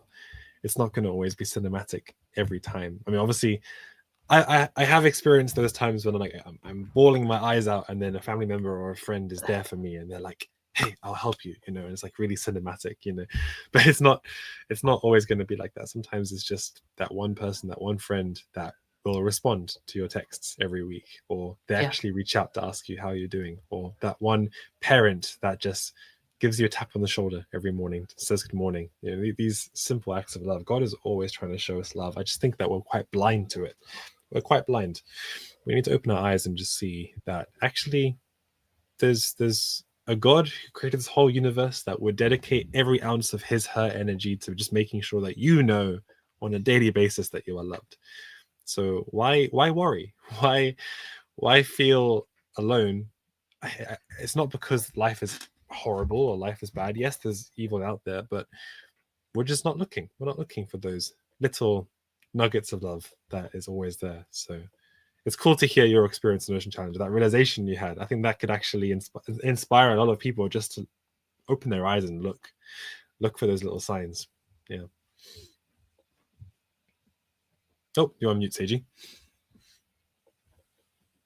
Thank you for that. I believe that we need to be reminded a lot that the fact that we're loved, right? Like, yeah, I mean, it's so many people aren't told that they're loved. I love you. Some people never hear that in their life, at least like so far, and it's just really so sad, right? Like it's hard to remember if we're not told a lot, and like, yeah, so it's easy to forget. Yeah. To be honest, most people your age don't experience that level of loss, like or I don't know what the average age that somebody experiences like real hardship, like losing a parent or something happens, but it's not something that you can relate to until you go through it. And so you're kind of in uncharted waters. And then I just want to help people understand, first of all, what you're going through in a way that I can't, because I haven't been through it myself. So I'm just reflecting back what I hear, but also that it mirrors many other things, right? Like when you're feeling lost and aimless, you need something to strive toward. I'm self-conscious with how big my forehead looks. And like a mirror. You can see your reflection. And that you can put in a calendar, like an event or a workshop or something. I know it's not bad. I've been told it's not bad, but something else. I'm self-conscious. Like, I really want to learn this skill, or I really want this new job, or whatever. That makes us reach deep down and see a side of us that we forgot existed, which is really powerful and stuff like that. And not only that, but it takes you away from focusing on all the misery that you could be focusing on, but is not helping you necessarily, right? Yeah, absolutely. So that was Ocean Challenge for me, my North Star goal. Also, I don't know who edited this video, and no shots are being taken here, but I don't like the background music. Fair enough. What do you prefer? What do you prefer? Like jazz or something. Can you like give there's this me like woodpecker sound that I'm just like, what the heck is that? Why that? I don't know if you noticed that. That helped you, and it's like helped to facilitate. It's like repetitive. It's really repetitive. Like I don't know. Anyway, it's not like a shot. It's just like somehow you made it mean this something. Music's kind of getting to me. To where, because other people their friend might say, "Hey, you should go to this workshop," and they'll be like, "Don't you understand? I'm sad," and they just want to focus on their sadness, right? But I'm sure you felt that tug as well. Like, I want to, but I also want to stay here in my sadness, right? I know you're inviting me to go beyond the sadness, but I also want to stay here in the sadness because it's familiar and I'm steeped in it right now. So what helped you to kind of actually make that shift and to choose to actually get out of that sadness, or not like you're running away from it, but like evolve out of it into some other state? What gave you that? That's interesting. So like Andrew had to clarify, not running away from sadness, but like evolving, right? And I think, I don't know, when he said that, I was just like, oh, that's a really good point. Maybe we should talk about it. But like, there's a certain degree of like, difference that, the result, I guess. But like, even then, it's like, when are we running away, or when are we actually like just over it? Like when are we actually just,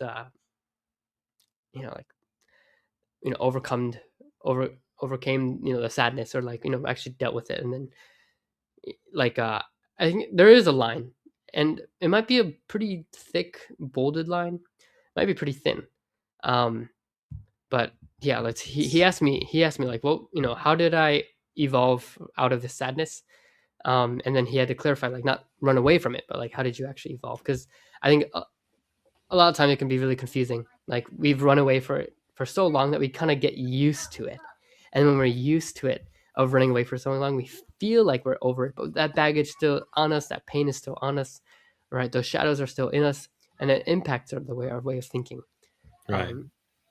So yeah, I just wanted to point that out, but I wonder what I said. Yeah. Well, first, this wasn't my first thought or first suggestion to going ocean challenge, so that helped. Ah, okay. It wasn't the first attempt to try to get me to go in that period of time, but it was like the strongest one for sure. Ocean challenge has always been like in the back of my mind, but this seemed like the time to be able to go. But, I mean, I didn't yeah, go to this was Ocean like- Challenge to run away. this is I went to my Ocean first Challenge to rodeo face, in terms of trying to get out of sadness. Definitely the biggest one, but it could have been running away. You but know, not my first time Easily. Yeah. yeah. of wallowing in sadness and guilt and shame and being lost, and then someone kind of putting their hand in front of me, like showing me something better or something, it could be better on my first time. Yeah, I had quite a few experiences like that. I did the Spartan program with Benji too, and this is one of the big things, is to like almost training to get yourself out of that situation, because wallowing in sadness for so long gets tiring actually. Yeah. I just want to stop there too, and just kind of make sure that I'm hearing that, like, by the time you were invited to Ocean Challenge and accepted that challenge, not just going there but really going there, you had been doing a lot of little things on the way, so it wasn't just Oh yeah. that's an important point, because for a lot of people they might be wishing for a miracle, right? Somebody who's Yeah. So like, when I kind of made up my mind to go to Ocean Challenge, I wasn't just like, okay, like kind of, I made a lot of actions to prepare myself to go. And right. So, at my situation, I had been working for Uncle Dave in Washington State. And then my dad passed away and I went back to Ohio, and then I stayed in Ohio. And I didn't go back to work for Uncle Dave. And I had to find a new job. And so it didn't take too long, but like, I was really serious about finding, like, stepping up, getting a job, making money, kind of supporting my situation financially. um I wasn't living with my parents anymore. I was living with my sister, and so like terms are different. I couldn't live for free, even though I guess my sister really loves me, and she wanted to, but they had ended up buying a big house for my parents to move into. But then my dad suddenly, right, this was a very sudden thing, passed away. So it was just my mom, and so I had been living with my mom, but also it was under my sister's name, and so I had to pay rent. I needed a car, so I ended up buying a car. Gosh, I mean, there's can't talk about buying a car. I regret how I bought my car. I got too excited about this Prius that I found, and now I'm dang. I wish I didn't buy it because I had it for such a short time, and now I just have to pay off a loan. And I moved to Japan, so like I'm still paying off my car. Stupid. Anyway, let's see. stuck in See sadness. what's They're hoping next. there's one thing that will catapult miracles. them to a different strategy. Yeah, so And I've been instead, working on what you're myself a saying lot. Is that It wasn't just like a stagnant. your ability to, But it was say a low yes, period. like a full yes to going to Ocean Challenge, was on the foundation of doing small things like the Spartan group with Benji and other different things. Yeah. Okay. And what do you think the process was that you were going through? If you could imagine, like, you're sad, but you keep on doing these little things. What are those little things doing for you? Do you feel like giving you confidence or helping you to stop focusing all of your energy on the sadness, or what are they offering you, these things? Those little moments of effort. Yeah. Like practice. It's like building a muscle. I mean, talking a little bit about like building the virtue muscles, or like the high noon virtue muscles, everything. you've mentioned that before. I've definitely heard that before. So yeah, I mean, with all exercises, you have to progress. Yeah. You progressively Yeah. overload, and Takes time as if well. you just start big or Yeah, hope or exactly. wait for something, I've learned, just wait. It's playing a waiting game. You don't really get anything. Like waiting for this moment or waiting for that opportunity. You really have to chase it, and you can't just start like going, full throttle in terms of like trying to completely change your life. A all lot of at people are once. wasting a lot of time Everybody waiting for the starts moment to come to small, them. Yeah, and it absolutely. starts little by little. And in my case, I wanted to, like not. I mean, all the effort that I've had done in the past, like, definitely hasn't gone to waste. Like that muscle memory in terms of using the experiences that I It took a lot of had, reminders for me to say that being and believe it. low and That all my and getting past tired of it was pretty investment. much, Like getting investments myself are out never of it. wasted.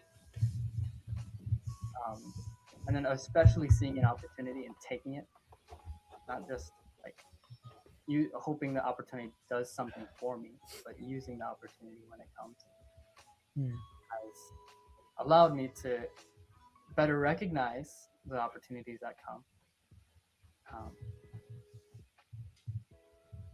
And use them. That's great point for everybody out there.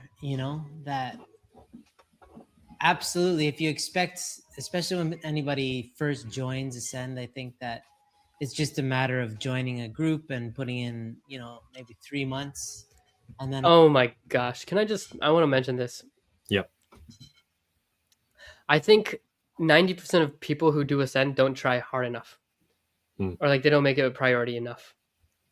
At least for core, and like just maybe it might be different. I've actually never done core, but like everything is hindsight and what I'm saying now. But like I was one of those people who just like kind of did the bare minimum. I joined the group calls, I read through the content, and then I was just kind of like, okay, But really, like the Ascend program is such a gem because you're provided with a mentor, you're provided with a facilitator, and like I think there's this one belief that I had that actually really held me back, and I think it holds a lot of people back because the people that I've mentored usually come out and say the same point, and that point is like I feel like a bother. Like if I'm reaching out to you consistently or constantly about like certain things, like I'm a bother. Like every time I report, it's hard to press send because I feel like a bother, right? And we use that as justification for not reaching out. But I mean, but like me, but like, yeah, a lot of people. And I think that's a huge, like, kind of waste, right? Like, I think it's a huge point to dig into. Like, why do you feel like a bother? And digging deeper into what happened in your life to make you believe that you're a bother, right? Like every time you asked your parents, if they can drop you off at your friend's house, they looked annoyed. Like they just looked annoyed, but they said yes. Like is that the kind of experience that we're bringing into this relationship with a mentor, right? That I'm asking for help, and like this, it can bother or annoy somebody, and we have a lot of fear towards that. But like yeah, I mean, when I say like that first statement, like 90% of people don't try hard enough, granted, you have to try really hard and invest deeply into that like program. But being able to share honestly, completely, even myself, like there'd be times where I had slipped multiple times in one day and I had a huge relapse. I wouldn't be completely honest in the group call. I would say, yeah, I had a slip up this week. In the back of my head, like, yeah, I slipped up like 5 times between the past 2 days. And it's like I'm God dang, like this is so bad. I don't want to embarrass myself. I don't want to expose myself to badness. Like classic, trying to like say it in the most like non-dramatic way as possible. Like just trying to make it at the bare minimum. Yeah. It's like at least I had a slip up. It's like, but like in the back of my head, it's like, yeah, but I slipped up like 10, like 5 times in the past 2 days, right? Like, and then it really held back my ability because like there was that still lingering shame, right? And that's what that was. And it's like really like if they knew that I had slipped up, 5 times, they would think I'm like, in Japanese it's yabai. Like, oh god, like yaba, like that kind of like, dude, like that guy's gooning, like he's kind of like, he's not messing around with it, he's really destroying it. Anyway, that was like the kind of like image that I wanted to upkeep, because I like sometimes I would be doing really good, and then the hardest times it would be to report was when I had a massive slip up, or not a massive slip up, massive relapse, or I just had a slip up, and then it was a really long streak since I had last had a slip up, and so like these little things that were holding back, like the tiniest things, actually those are still hooks that really like shame latches onto, that Satan can latch onto, and it's like, if they knew this, like we believe the lie that if they knew this about me, they would look down on me, or I would look stupid, or I would look more pathetic in front of them. Like those lies that we tell ourselves, that we believe, they don't come from God. They don't come from a place of love or like grace, right? And so like having that kind of shame, even just like these tiny points where it's like you're telling white lies or half truths, it really holds back from this opportunity. I'm really discovering that even now. It's just it's massive. So it's something relearning, and it's like yeah, it's just the faster you can learn it, the better, sure, but like the first best time, right, to learn it was 10 years ago, and the next best time is to learn it today, right, is to invest today, and like No. you know to not wait because of the shame or the guilt. Mm-hmm. Yeah, for sure. I agree.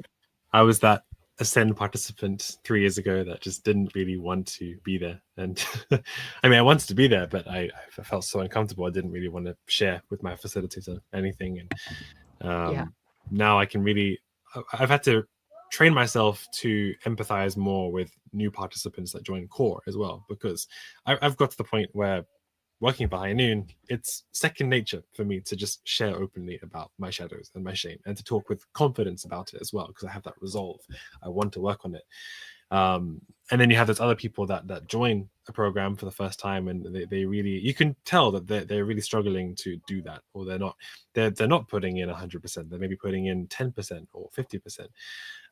So I do want to emphasize with those people. I do want to empathize. Sorry, I do want to acknowledge that it is difficult to be open. It's difficult to face your problems.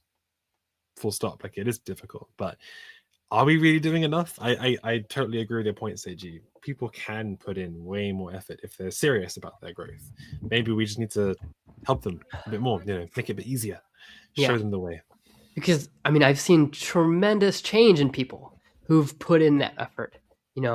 I mean, there's some facilitators who are like, dang, like this participant is doing better than I am. Like, even this goes for facilitators too.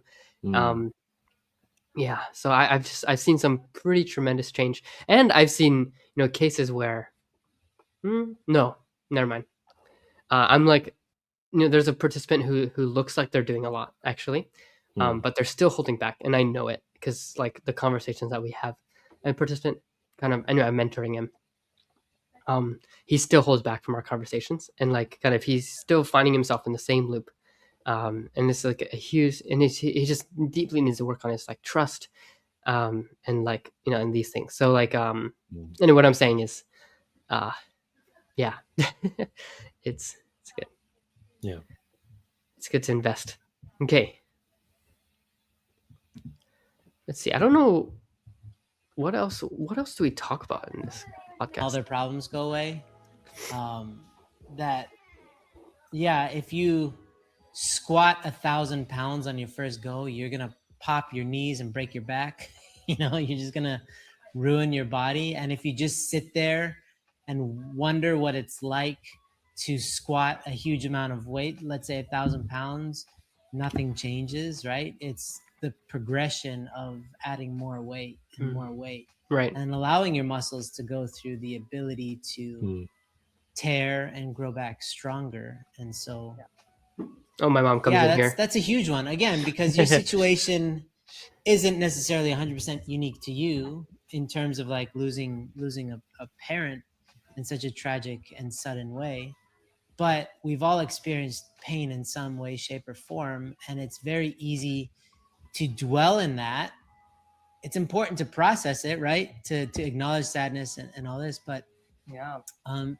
to also let it be processed naturally and to evolve beyond that sadness is a matter of doing the work every day, every day, every day, every day.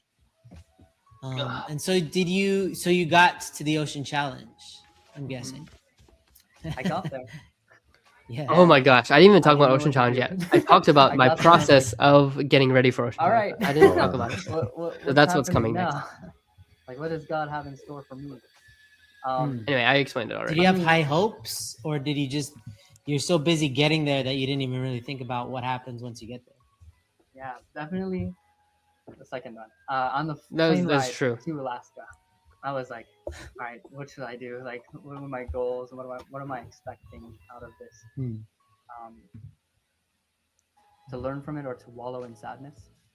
That's kind of like what it means to me to put my line in the water.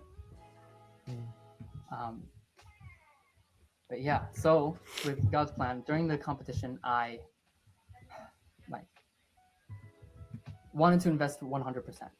And again, I talked about this. I don't think being there's as any control as reason I to. can be, like I just wanted to put my line in the water and like to me the biggest fish meant that God was with me at my so that's what the big fish was like. That's what it was going to mean to me. Put my whole Okay, let's see. Yeah, big fish, kind of and big fish beauty experience. everywhere. Hmm. And I just like I couldn't stop crying. I couldn't stop crying. Crybaby Seiji. Like the shame was again. And the only way for me to handle it, at least in that Good to have a moment, good cry was now and again. porn masturbation. Kind of leading me like a self-fulfilling prophecy of like this is the only way I can handle it. And I realized like that's so wrong. So I had confronted that and What am I talking really about dealt now? with it. And like looking at it from the perspective of like God's viewpoint. Hey, YouTube watchers, thank you for joining. You know, We're understanding that everything was intended okay. to be beautiful. And goodbye. All these negative emotions, like they're negative, but that doesn't mean they're ugly or shameful. Sure. And it really let me like allow me to Twitch like always deep counts into to myself. one viewer.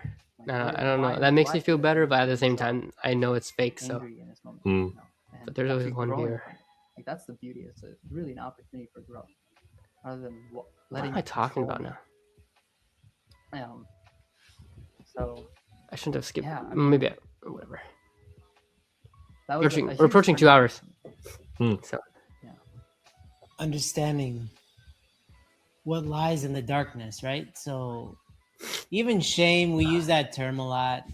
There's definitely limitations to the English language and to terminology, but there's a lot of ingredients to shame, and unless you really understand it and how it impacts you and why you would allow yourself to believe in it, that's the work, right? Becoming familiar with your enemy. And so one last point is that I wanted to bring up was about the I invited you to do a workshop, and you accepted. yeah. I think wholeheartedly. I don't know if you're just good at masking your fear or doubts or whatever, but it seemed like you were just a strong yes. And then I love in saying yes to preparation opportunity. for that, Hmm. he gave a lot of talks. It was a You high and school, me middle both. school workshop in the Midwest Camp Agape. Of course, the Agape. topic of this video is confronting your Agape. shadows. So many Right? agape. That's the main point. Yeah, overcoming shame. Hmm. I think shame was a main like topic. Yeah, shadows. What did that bring out? I mean, after like, this right, whole one and the big same. journey, Potato, then potato. most recently, because this is just a Tomato, few tomato. weeks ago, right? After I have all to put my nose. I'll be this, right back. you were asked to do something you've never done before, which is be alone, representing High Noon for a significant portion of time, talking about stuff that went from nice ideas and theories to something you just lived through. So, how was that for you? Yeah, it was very good for me. Yeah, when you asked me, I can confirm to you it was an absolute yes. Like I felt so honored to represent Hainu, for all that Hainu has shown me and led me through. Like, yeah, it was a absolute yes. Very exciting too, because I'm not shy to like talk in front of people. I mean, I get nervous before the talk, sure, but like I recognize that I have some ability to speak, and yeah, Jeez, you didn't hear that, did you? like these talks, Some No, no. notification. Okay, middle schoolers and high schoolers, notifications from Google was Calendar. quite the experience. Ah, yeah. It's that so loud. weird. For one, it's a preparation. You know, it's like What? Yeah. So like from the time of like you asking me to receiving content was quite a big gap in terms of like being clear with what exactly is happening at the workshop, the schedule and the amount of time we have, and It's like the Yeah. closest way we can relate to Content. being Avengers is, Iron Man comes and asks us So to because do there's a a big Ascend gap, like, program or a we're just workshop. gonna- Or a little we bit just of say, waiting yes, around, I'm joining the talking Avengers. to Kogake no staff, choice. No Um, choice. and No choice. The having world them needs be us. pretty clear with like how much time they can give us, and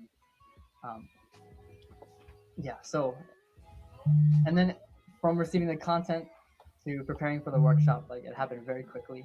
I still remember the text you sent me. Like there's like 1 week after you sent me the content. Actually, that had been a very busy week for me in terms of like a lot going on, and I had a little bit of time, but not so much to look through the content at that point. And you sent me a text and it's like, there's two ways to think about this, and it's one way is you have a lot of time and time flies. And I'm like, that's so true. Like like now that I got everything out of the way, like I wanted to invest as much as I could. Yeah. And yeah, I think there's a little bit of fear in not being able to convey well. I want to do well. In a way that is understandable for like really young. I want to do well in the things that I do, I mean, and actually even beyond that, like only recently I want to do I've been perfect. able to I think that kind of holds me realize and back a lot of the time. the I think I mentioned that principles earlier and in the virtues and stream, but like the points that go along with I want to that. be perfect. I want to do For this and I want to Hainu, do that, and it's just hard applying to parents, to teachers especially. completely like But yeah, like with this, in terms of like people are relying on me to was give it. really- I have made this commitment with other people, and I think that's like it's easiest to kind of keep your integrity when you have accountability, right? And so like when you have other people waiting on you who are looking forward to what you're going to do for them, it's easy. It's much easier to push yourself. At least in my case, some people it's like tremendous amount of pressure, and they don't feel like they can, and they don't feel real or genuine when they do it. I've met some people like that, but for me, it's like it's really easy to push myself for other people, have that accountability. But when I don't have that accountability, when I'm left on my own, I tend to struggle because I want to do perfectly, but I'm not sure what perfectly means, and I have to define that for myself, and that's actually quite difficult. Yeah, and be my own judge, nailing down and the I points hate as that. much as possible and simplifying it as well to set a hate being my own foundation for judge because I'm really and bad. especially at, not just like for the middle schoolers and high schoolers, but for the staff too, for everybody Yeah. there. I wasn't just speaking to like the participants. I wanted to speak to everybody. Yeah. It holds a lot of people Um, back, actually. So the fact that you went for it, it's So inspiring. I think more people need to it was pluck a up that 3-hour courage. like segment of talks. thank you. And, it's a pretty long time. Yeah. When with the discussions. Yeah, and yeah, all the- all those pretty things, great. Yeah. it keeps it fresh, but definitely wanted to snap through each point. But I feel like that, like what it meant to me, was just a culmination of everything. Like it was at the end of 2023. Should we get I had the been video through up? so much this past year, Oh my god, and the years before that. Sorry about Thank that. you. And Thank I you. felt like everything was just coming down to this one. We're point just of, listening together. sharing it with other people, with the level that I'm at. I can't give it at a higher level than where I'm at. And I wanted, yeah, to like show them that I interrupt myself a feels lot so with much better I don't know. I in can the I can long do better term with to that. feel I have a friend just like free that. in high noon rather than shackled by emotions in terms of just like, yeah, I feel this way, so I'm gonna do this versus I feel this way. I want to feel that way, so I'm gonna do that. Yeah. So, yeah, Well, what I it's see is like you having gone through this together with in the high noon way, doing it in an honest, sincere way, working together through your emotions with people in your life rather than trying to just figure it out all by yourself makes you a much more qualified speaker, because it allows your words to have a lot more potency, right? And I think it's such a great testament to the amount of work that you put in, that not only are you willing to speak on our behalf after all this, but being excited about it and doing a great job in representing High Noon, because now High Noon is not, it's left theory and it's even left just sexual integrity. It is Yeah, kind of I think that's infiltrated the vision for High many Noon, right? It facets used of to be your just life, be if not all of them, to where you can stand up in front of a group. So recently I had this kind of epiphany, right? Where it wasn't so recent, maybe like 5 or 6 years ago, before High Noon had become as big as it was in like, common knowledge, at least in Europe and America for sure. Like, right, High Noon, before it was like huge. Before like, everyone and their mom was participating. No, well, not everyone and their mom isn't participating, but hopefully it gets to that point. But it's pretty common, right? Like when we say High Noon, people have a conception, right? Some kind of concept about High Noon, and it kind of hit me a few weeks. Actually, this was probably like a month ago now. I was thinking like the way that we referred to sexual problems, at least in our movement, was chapter 2 problems, right? So like, yeah, yeah. So like, I'm really struggling with chapter 2. Like that was the way that we came out with. Like we weren't explicit about what's happening. We would just kind of say as a blanket statement, oh, like I'm struggling with chapter 2. Chapter 2 what? Like porn, masturbation, with dating, with like with what? We weren't really clear about that. But now what I've seen is sometimes that's just replaced with High Noon. I just have some High Noon issues, right? Like I think it's common enough for it to be annoyed because I think it's like, oh, I have some sexual integrity issues, whether it's porn, masturbation, or dating, or other challenges.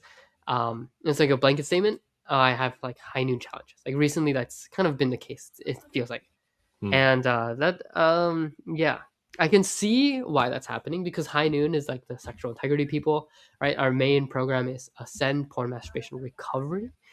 Our talks are about sexual integrity, about opening up the idea of sex. But I think like we need to break through this barrier of like of shame in some way, with the whole idea around sexual and sexual integrity, sexual ideas, sexual whatever, right? Because like we're just trying to open up the conversation, and the fact is, High Noon is expanding, and this is what Andrew is talking about. This is what the point is, and that's like when people say like High Noon challenges and High Noon issues, it's like High Noon is so much more than that right now. Like it's developed into so much more than that. Like actually, what would be most beneficial is to talk about those specific like problems that you're challenging, that you're facing, the challenges that you're facing right now, and like outwardly, and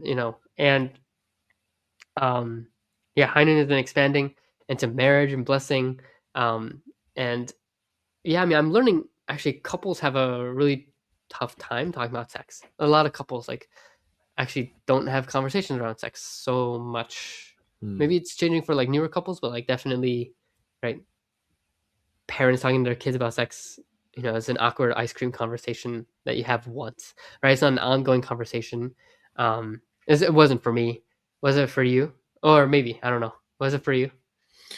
it You're younger wasn't than as me. difficult for my parents. They grew up in the movement, so they wanted to convey it better to us kids. Oh, But their reaction to the struggles had to adapt. They kind of it affected them a lot when I was struggling, for sure. oh, okay, yeah. So, okay, yeah, definitely. Like, was it like a one-time conversation, or was it like at least for you? It wasn't a one-time conversation with my parents. No, they definitely brought it up a few times, but it wasn't a common conversation. Let's say. Uh, Can I ask what they brought up? yeah, I mean, I think for all of my siblings, we had a certain age where like they would give the talk, like the this is how babies Yeah. are made kind of thing, right? So that was the classic one. Wait, But then also, yeah, can you get a little bit more specific of what that conversation looked like? sure, yeah. So that we had a very nice book that they would show us that explained the process of how sex works with a couple, Yeah. and it was very cute, and it kind of the way that they approached it was just guiding the conversation very naturally. So as a kid, to be honest, it wasn't even that much of a mind-blowing talk for me. I don't remember the first time I had that talk because I think the next day I just forgot about it. Yeah, It's I like see. my parents told me how babies are made. Okay, I don't need to think about it. I'm like 8 years old, I guess I actually kind of forgot about it. Okay. And then I had to I remember conversations coming. I was always a curious child. I would always ask loads of questions. So they would always be more than happy to answer. Even like as a kid, I was like, so is Father Christmas real? And then she'd be like, no. And I was like, oh, fine, okay. Oh, No problem. that's how you found out. I was just like, fine, that's fine. But yeah, regarding sex, like it was something that my parents are very comfortable to talk about for sure. What was maybe more difficult was, yeah, as I just said, when I did start having my own problems with porn and masturbation, and I would share with my parents that I had a relapse, they would be quite upset. And I know for my dad, especially at the time, he really blamed himself for my problems. And so every time that I did reveal that I was struggling, I think I felt like they were, projecting their frustration at me. But what I actually learned later on is that they were very unhappy with themselves as parents. They were blaming themselves as parents. That's something we had to evolve together with. We had to grow both as parents and as a child as well over the last 4 or 5 years on how to communicate better about it. But for sure, it's even in the best families, and I would say my family's a good family for sure, and quite modern with the way that we approach sex as well as a topic.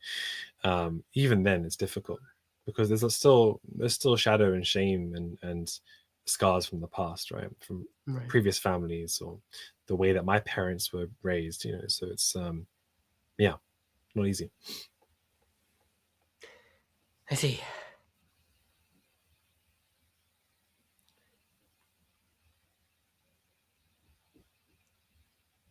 I wanted to go somewhere, but I totally forgot where I wanted to go with this conversation. So, or like with this segment, but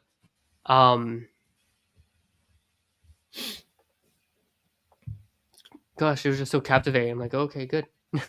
Like, there's nothing else to add. At least with that, I'm yeah. I guess I would just say that the culture is changing. You're talking about high noon earlier, right? Like how the topic, like the way that high noon is perceived has changed. Oh, right? yeah. So, yeah, I would say for sure we're definitely changing the culture, but even within our own church community, it's becoming better regarding talking about it. Finally, talking about it, and at least here in Europe, we've done a good enough job at building a reputation for high noon that we're not just the problem people. We're not just like the shelter home for all the bad members that are unable to live a principled life. We have more of a reputation of being the place where people come to be healed, to be part of a community.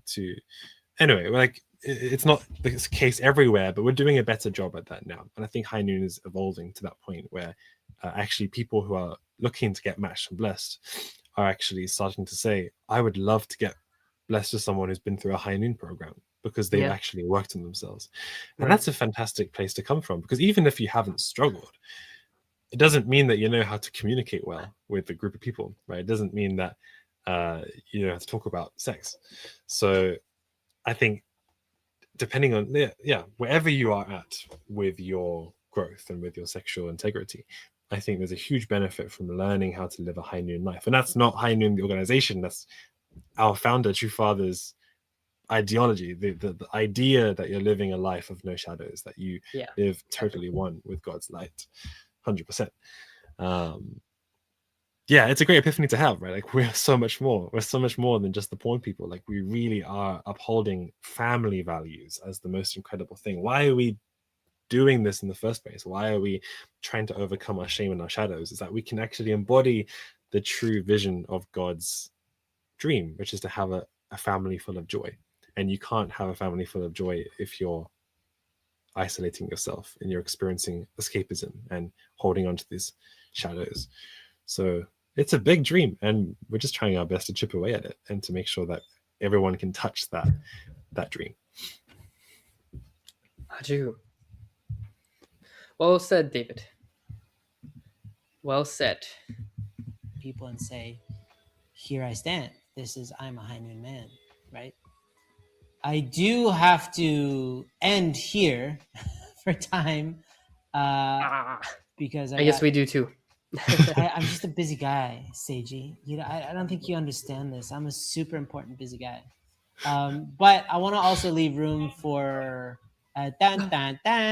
because even after all this, imagine that there were tears that you were talking about of the stages Tears. of growth that you went through in the Tears. past few years. Tears. Now, if you could see all this as one meta tier, and then there's many stages because you are He's a good now podcast host. entering the time He's all right. of your life when you're making space for another person. And then when you form a couple, then you make space for other people to exist, aka children and all this. So that's really life phases. You're doing such good work in terms of first blessing, single, which is such a strong foundation to actually enjoy the blessing after this and enjoy parenthood and take that promise When that you did made to your I? dad, which is Yeah, at this point. So I'm getting some feedback here. Oh, okay, that's Andrew. I thought that was right now.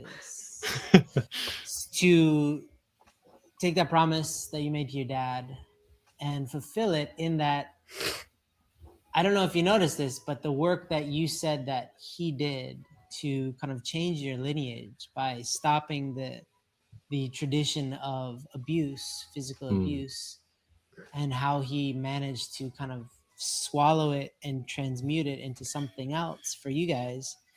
That's one way to Just say doing the poop. same thing. He passed the baton to you, and you felt Swallow it really and transmute it.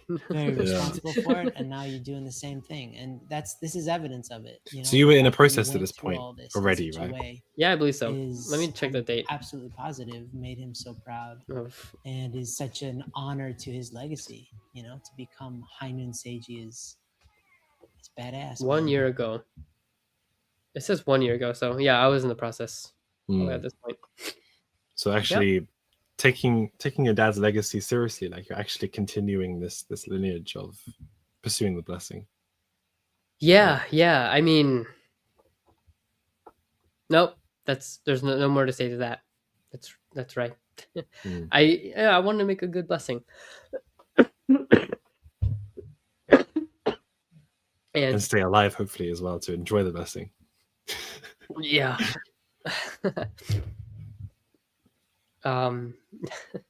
Dude, this cough. Like right now, for some reason, my throat is just extra itchy. Yeah. I don't know why, but it just. Okay. All those watching live, take your vitamin C daily, guys. It's really healthy. Vitamin C. Vitamin C. What does vitamin C do? Like, why does it help? I don't get it. Moving on to the next question. Oh, okay. No, just kidding. Jeez. Anyway, Andrew kind of finished off there. I don't think there's much to add besides, my dad put a lot of effort into, changing his legacy. And, whether you think it's a small thing or a big thing, I think it's a huge accomplishment to change patterns in a family and to find like the kind of like what needs to happen in your family and like, take responsibility for it. My dad has sisters. I don't know what their relationships are like with their husbands. And if there's anything really interesting, oh, actually, this is like a whole new kind of topic.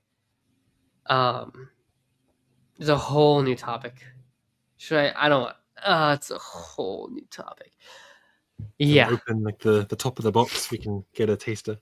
Okay, so I watched this video recently with Dr. K with the Healthy Gamer GG live streamer.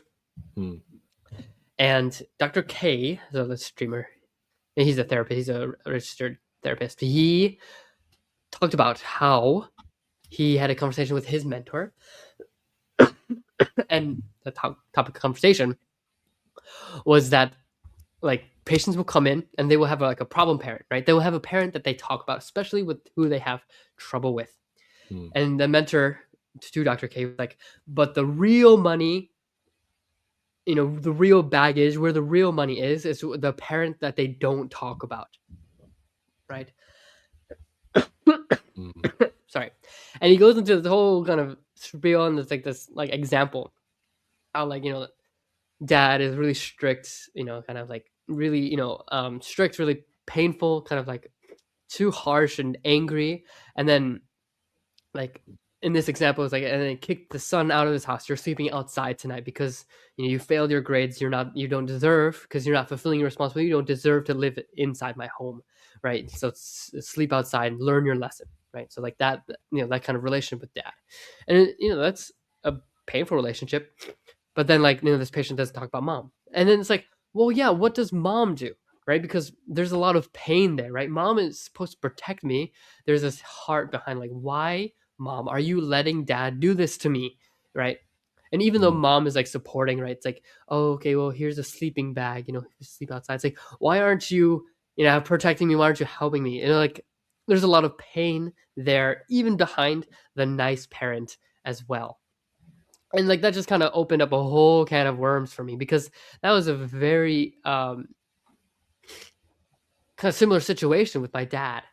My dad's mother was a very amazing mom, and there, you know, with my dad's relation with his dad, there's a lot that happened there, and I'm just like really curious, what kind of baggage was there with my dad and his mom, because my dad expressed how he loved his mom dearly, but I think that's like a point of protection, right? Because like you know we need to be loved, we need to kind of accept and receive love, but like there is also some pain and betrayal that exists there as well, and I think it's just so kind of deep and a whole can of worms for me too, because I talk a lot about my dad and I rarely talk about my mom.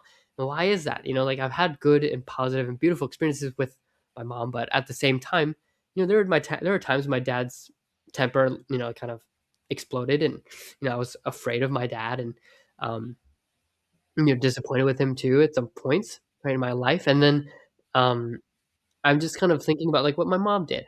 Anyway, whole new can of worms that like kind of opened up for me recently, just because there's a part of that situation where like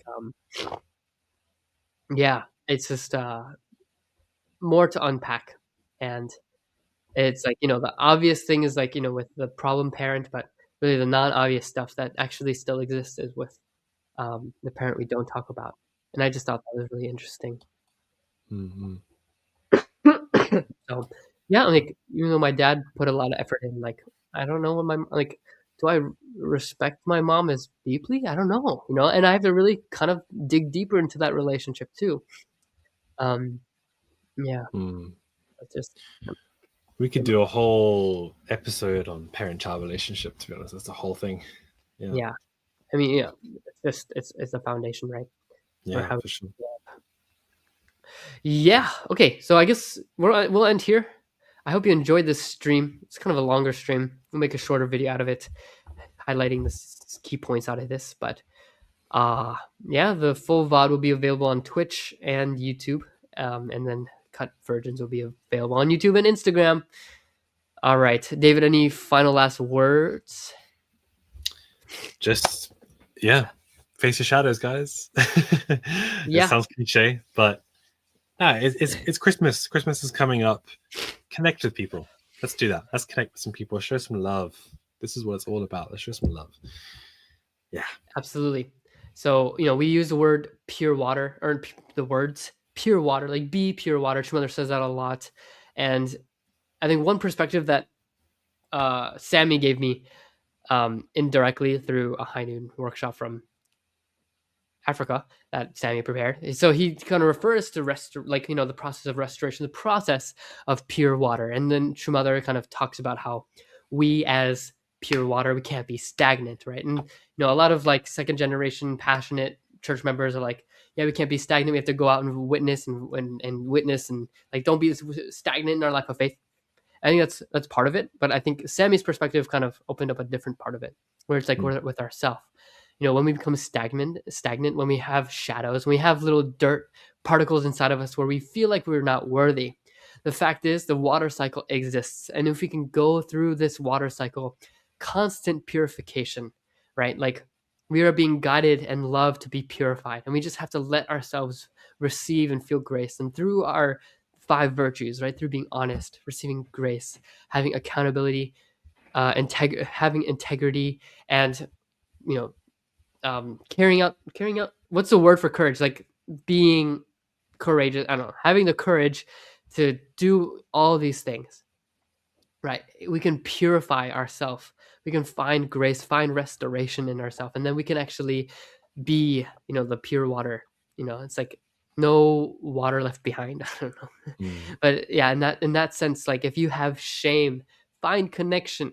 It's not too late, right? And the most dangerous thing is to keep yourself in shame, because your happiness, your ceiling of happiness is so low. And it gets lower and lower the deeper and deeper you are in shame. And if you've been good for a really long time, but you've had a slip up, or you've had some, shame that's been nagging away at you for so long, like, the ceiling for happiness is just lower, and we don't want that for you. We want you to experience the greatest and freest life, right? Yeah. So anyway, that's just adding on to what David said there. I think the holiday season, finding connection with family or with someone at high noon, it's just it's always going to be positive. It might be hard, but it's always going to be positive. Okay. Agreed. Maybe just a little course of action as well, something to do after watching this video. If you want to message 2 people, one person where you just check in, ask them how are they doing, and one person that you trust where you can share how you're doing. That might be a nice little homework to do after you watch this video, Yeah. whether it's on YouTube or Instagram. Reach out to someone. Call someone just randomly. Yes. If they don't pick up and they're like, oh, sorry, then call them again. Yeah. Or call someone else. Just think of somebody. Yeah. Call them, ask how they're doing, and then see if they ask you. No, but yes. It's good, right, to give. So absolutely find connection these holidays. And I don't know. Yeah. Yeah. Okay. Thank you, everybody. Have a good one. Thank you. Hope you enjoyed. Bye-bye. Bye. Peace out.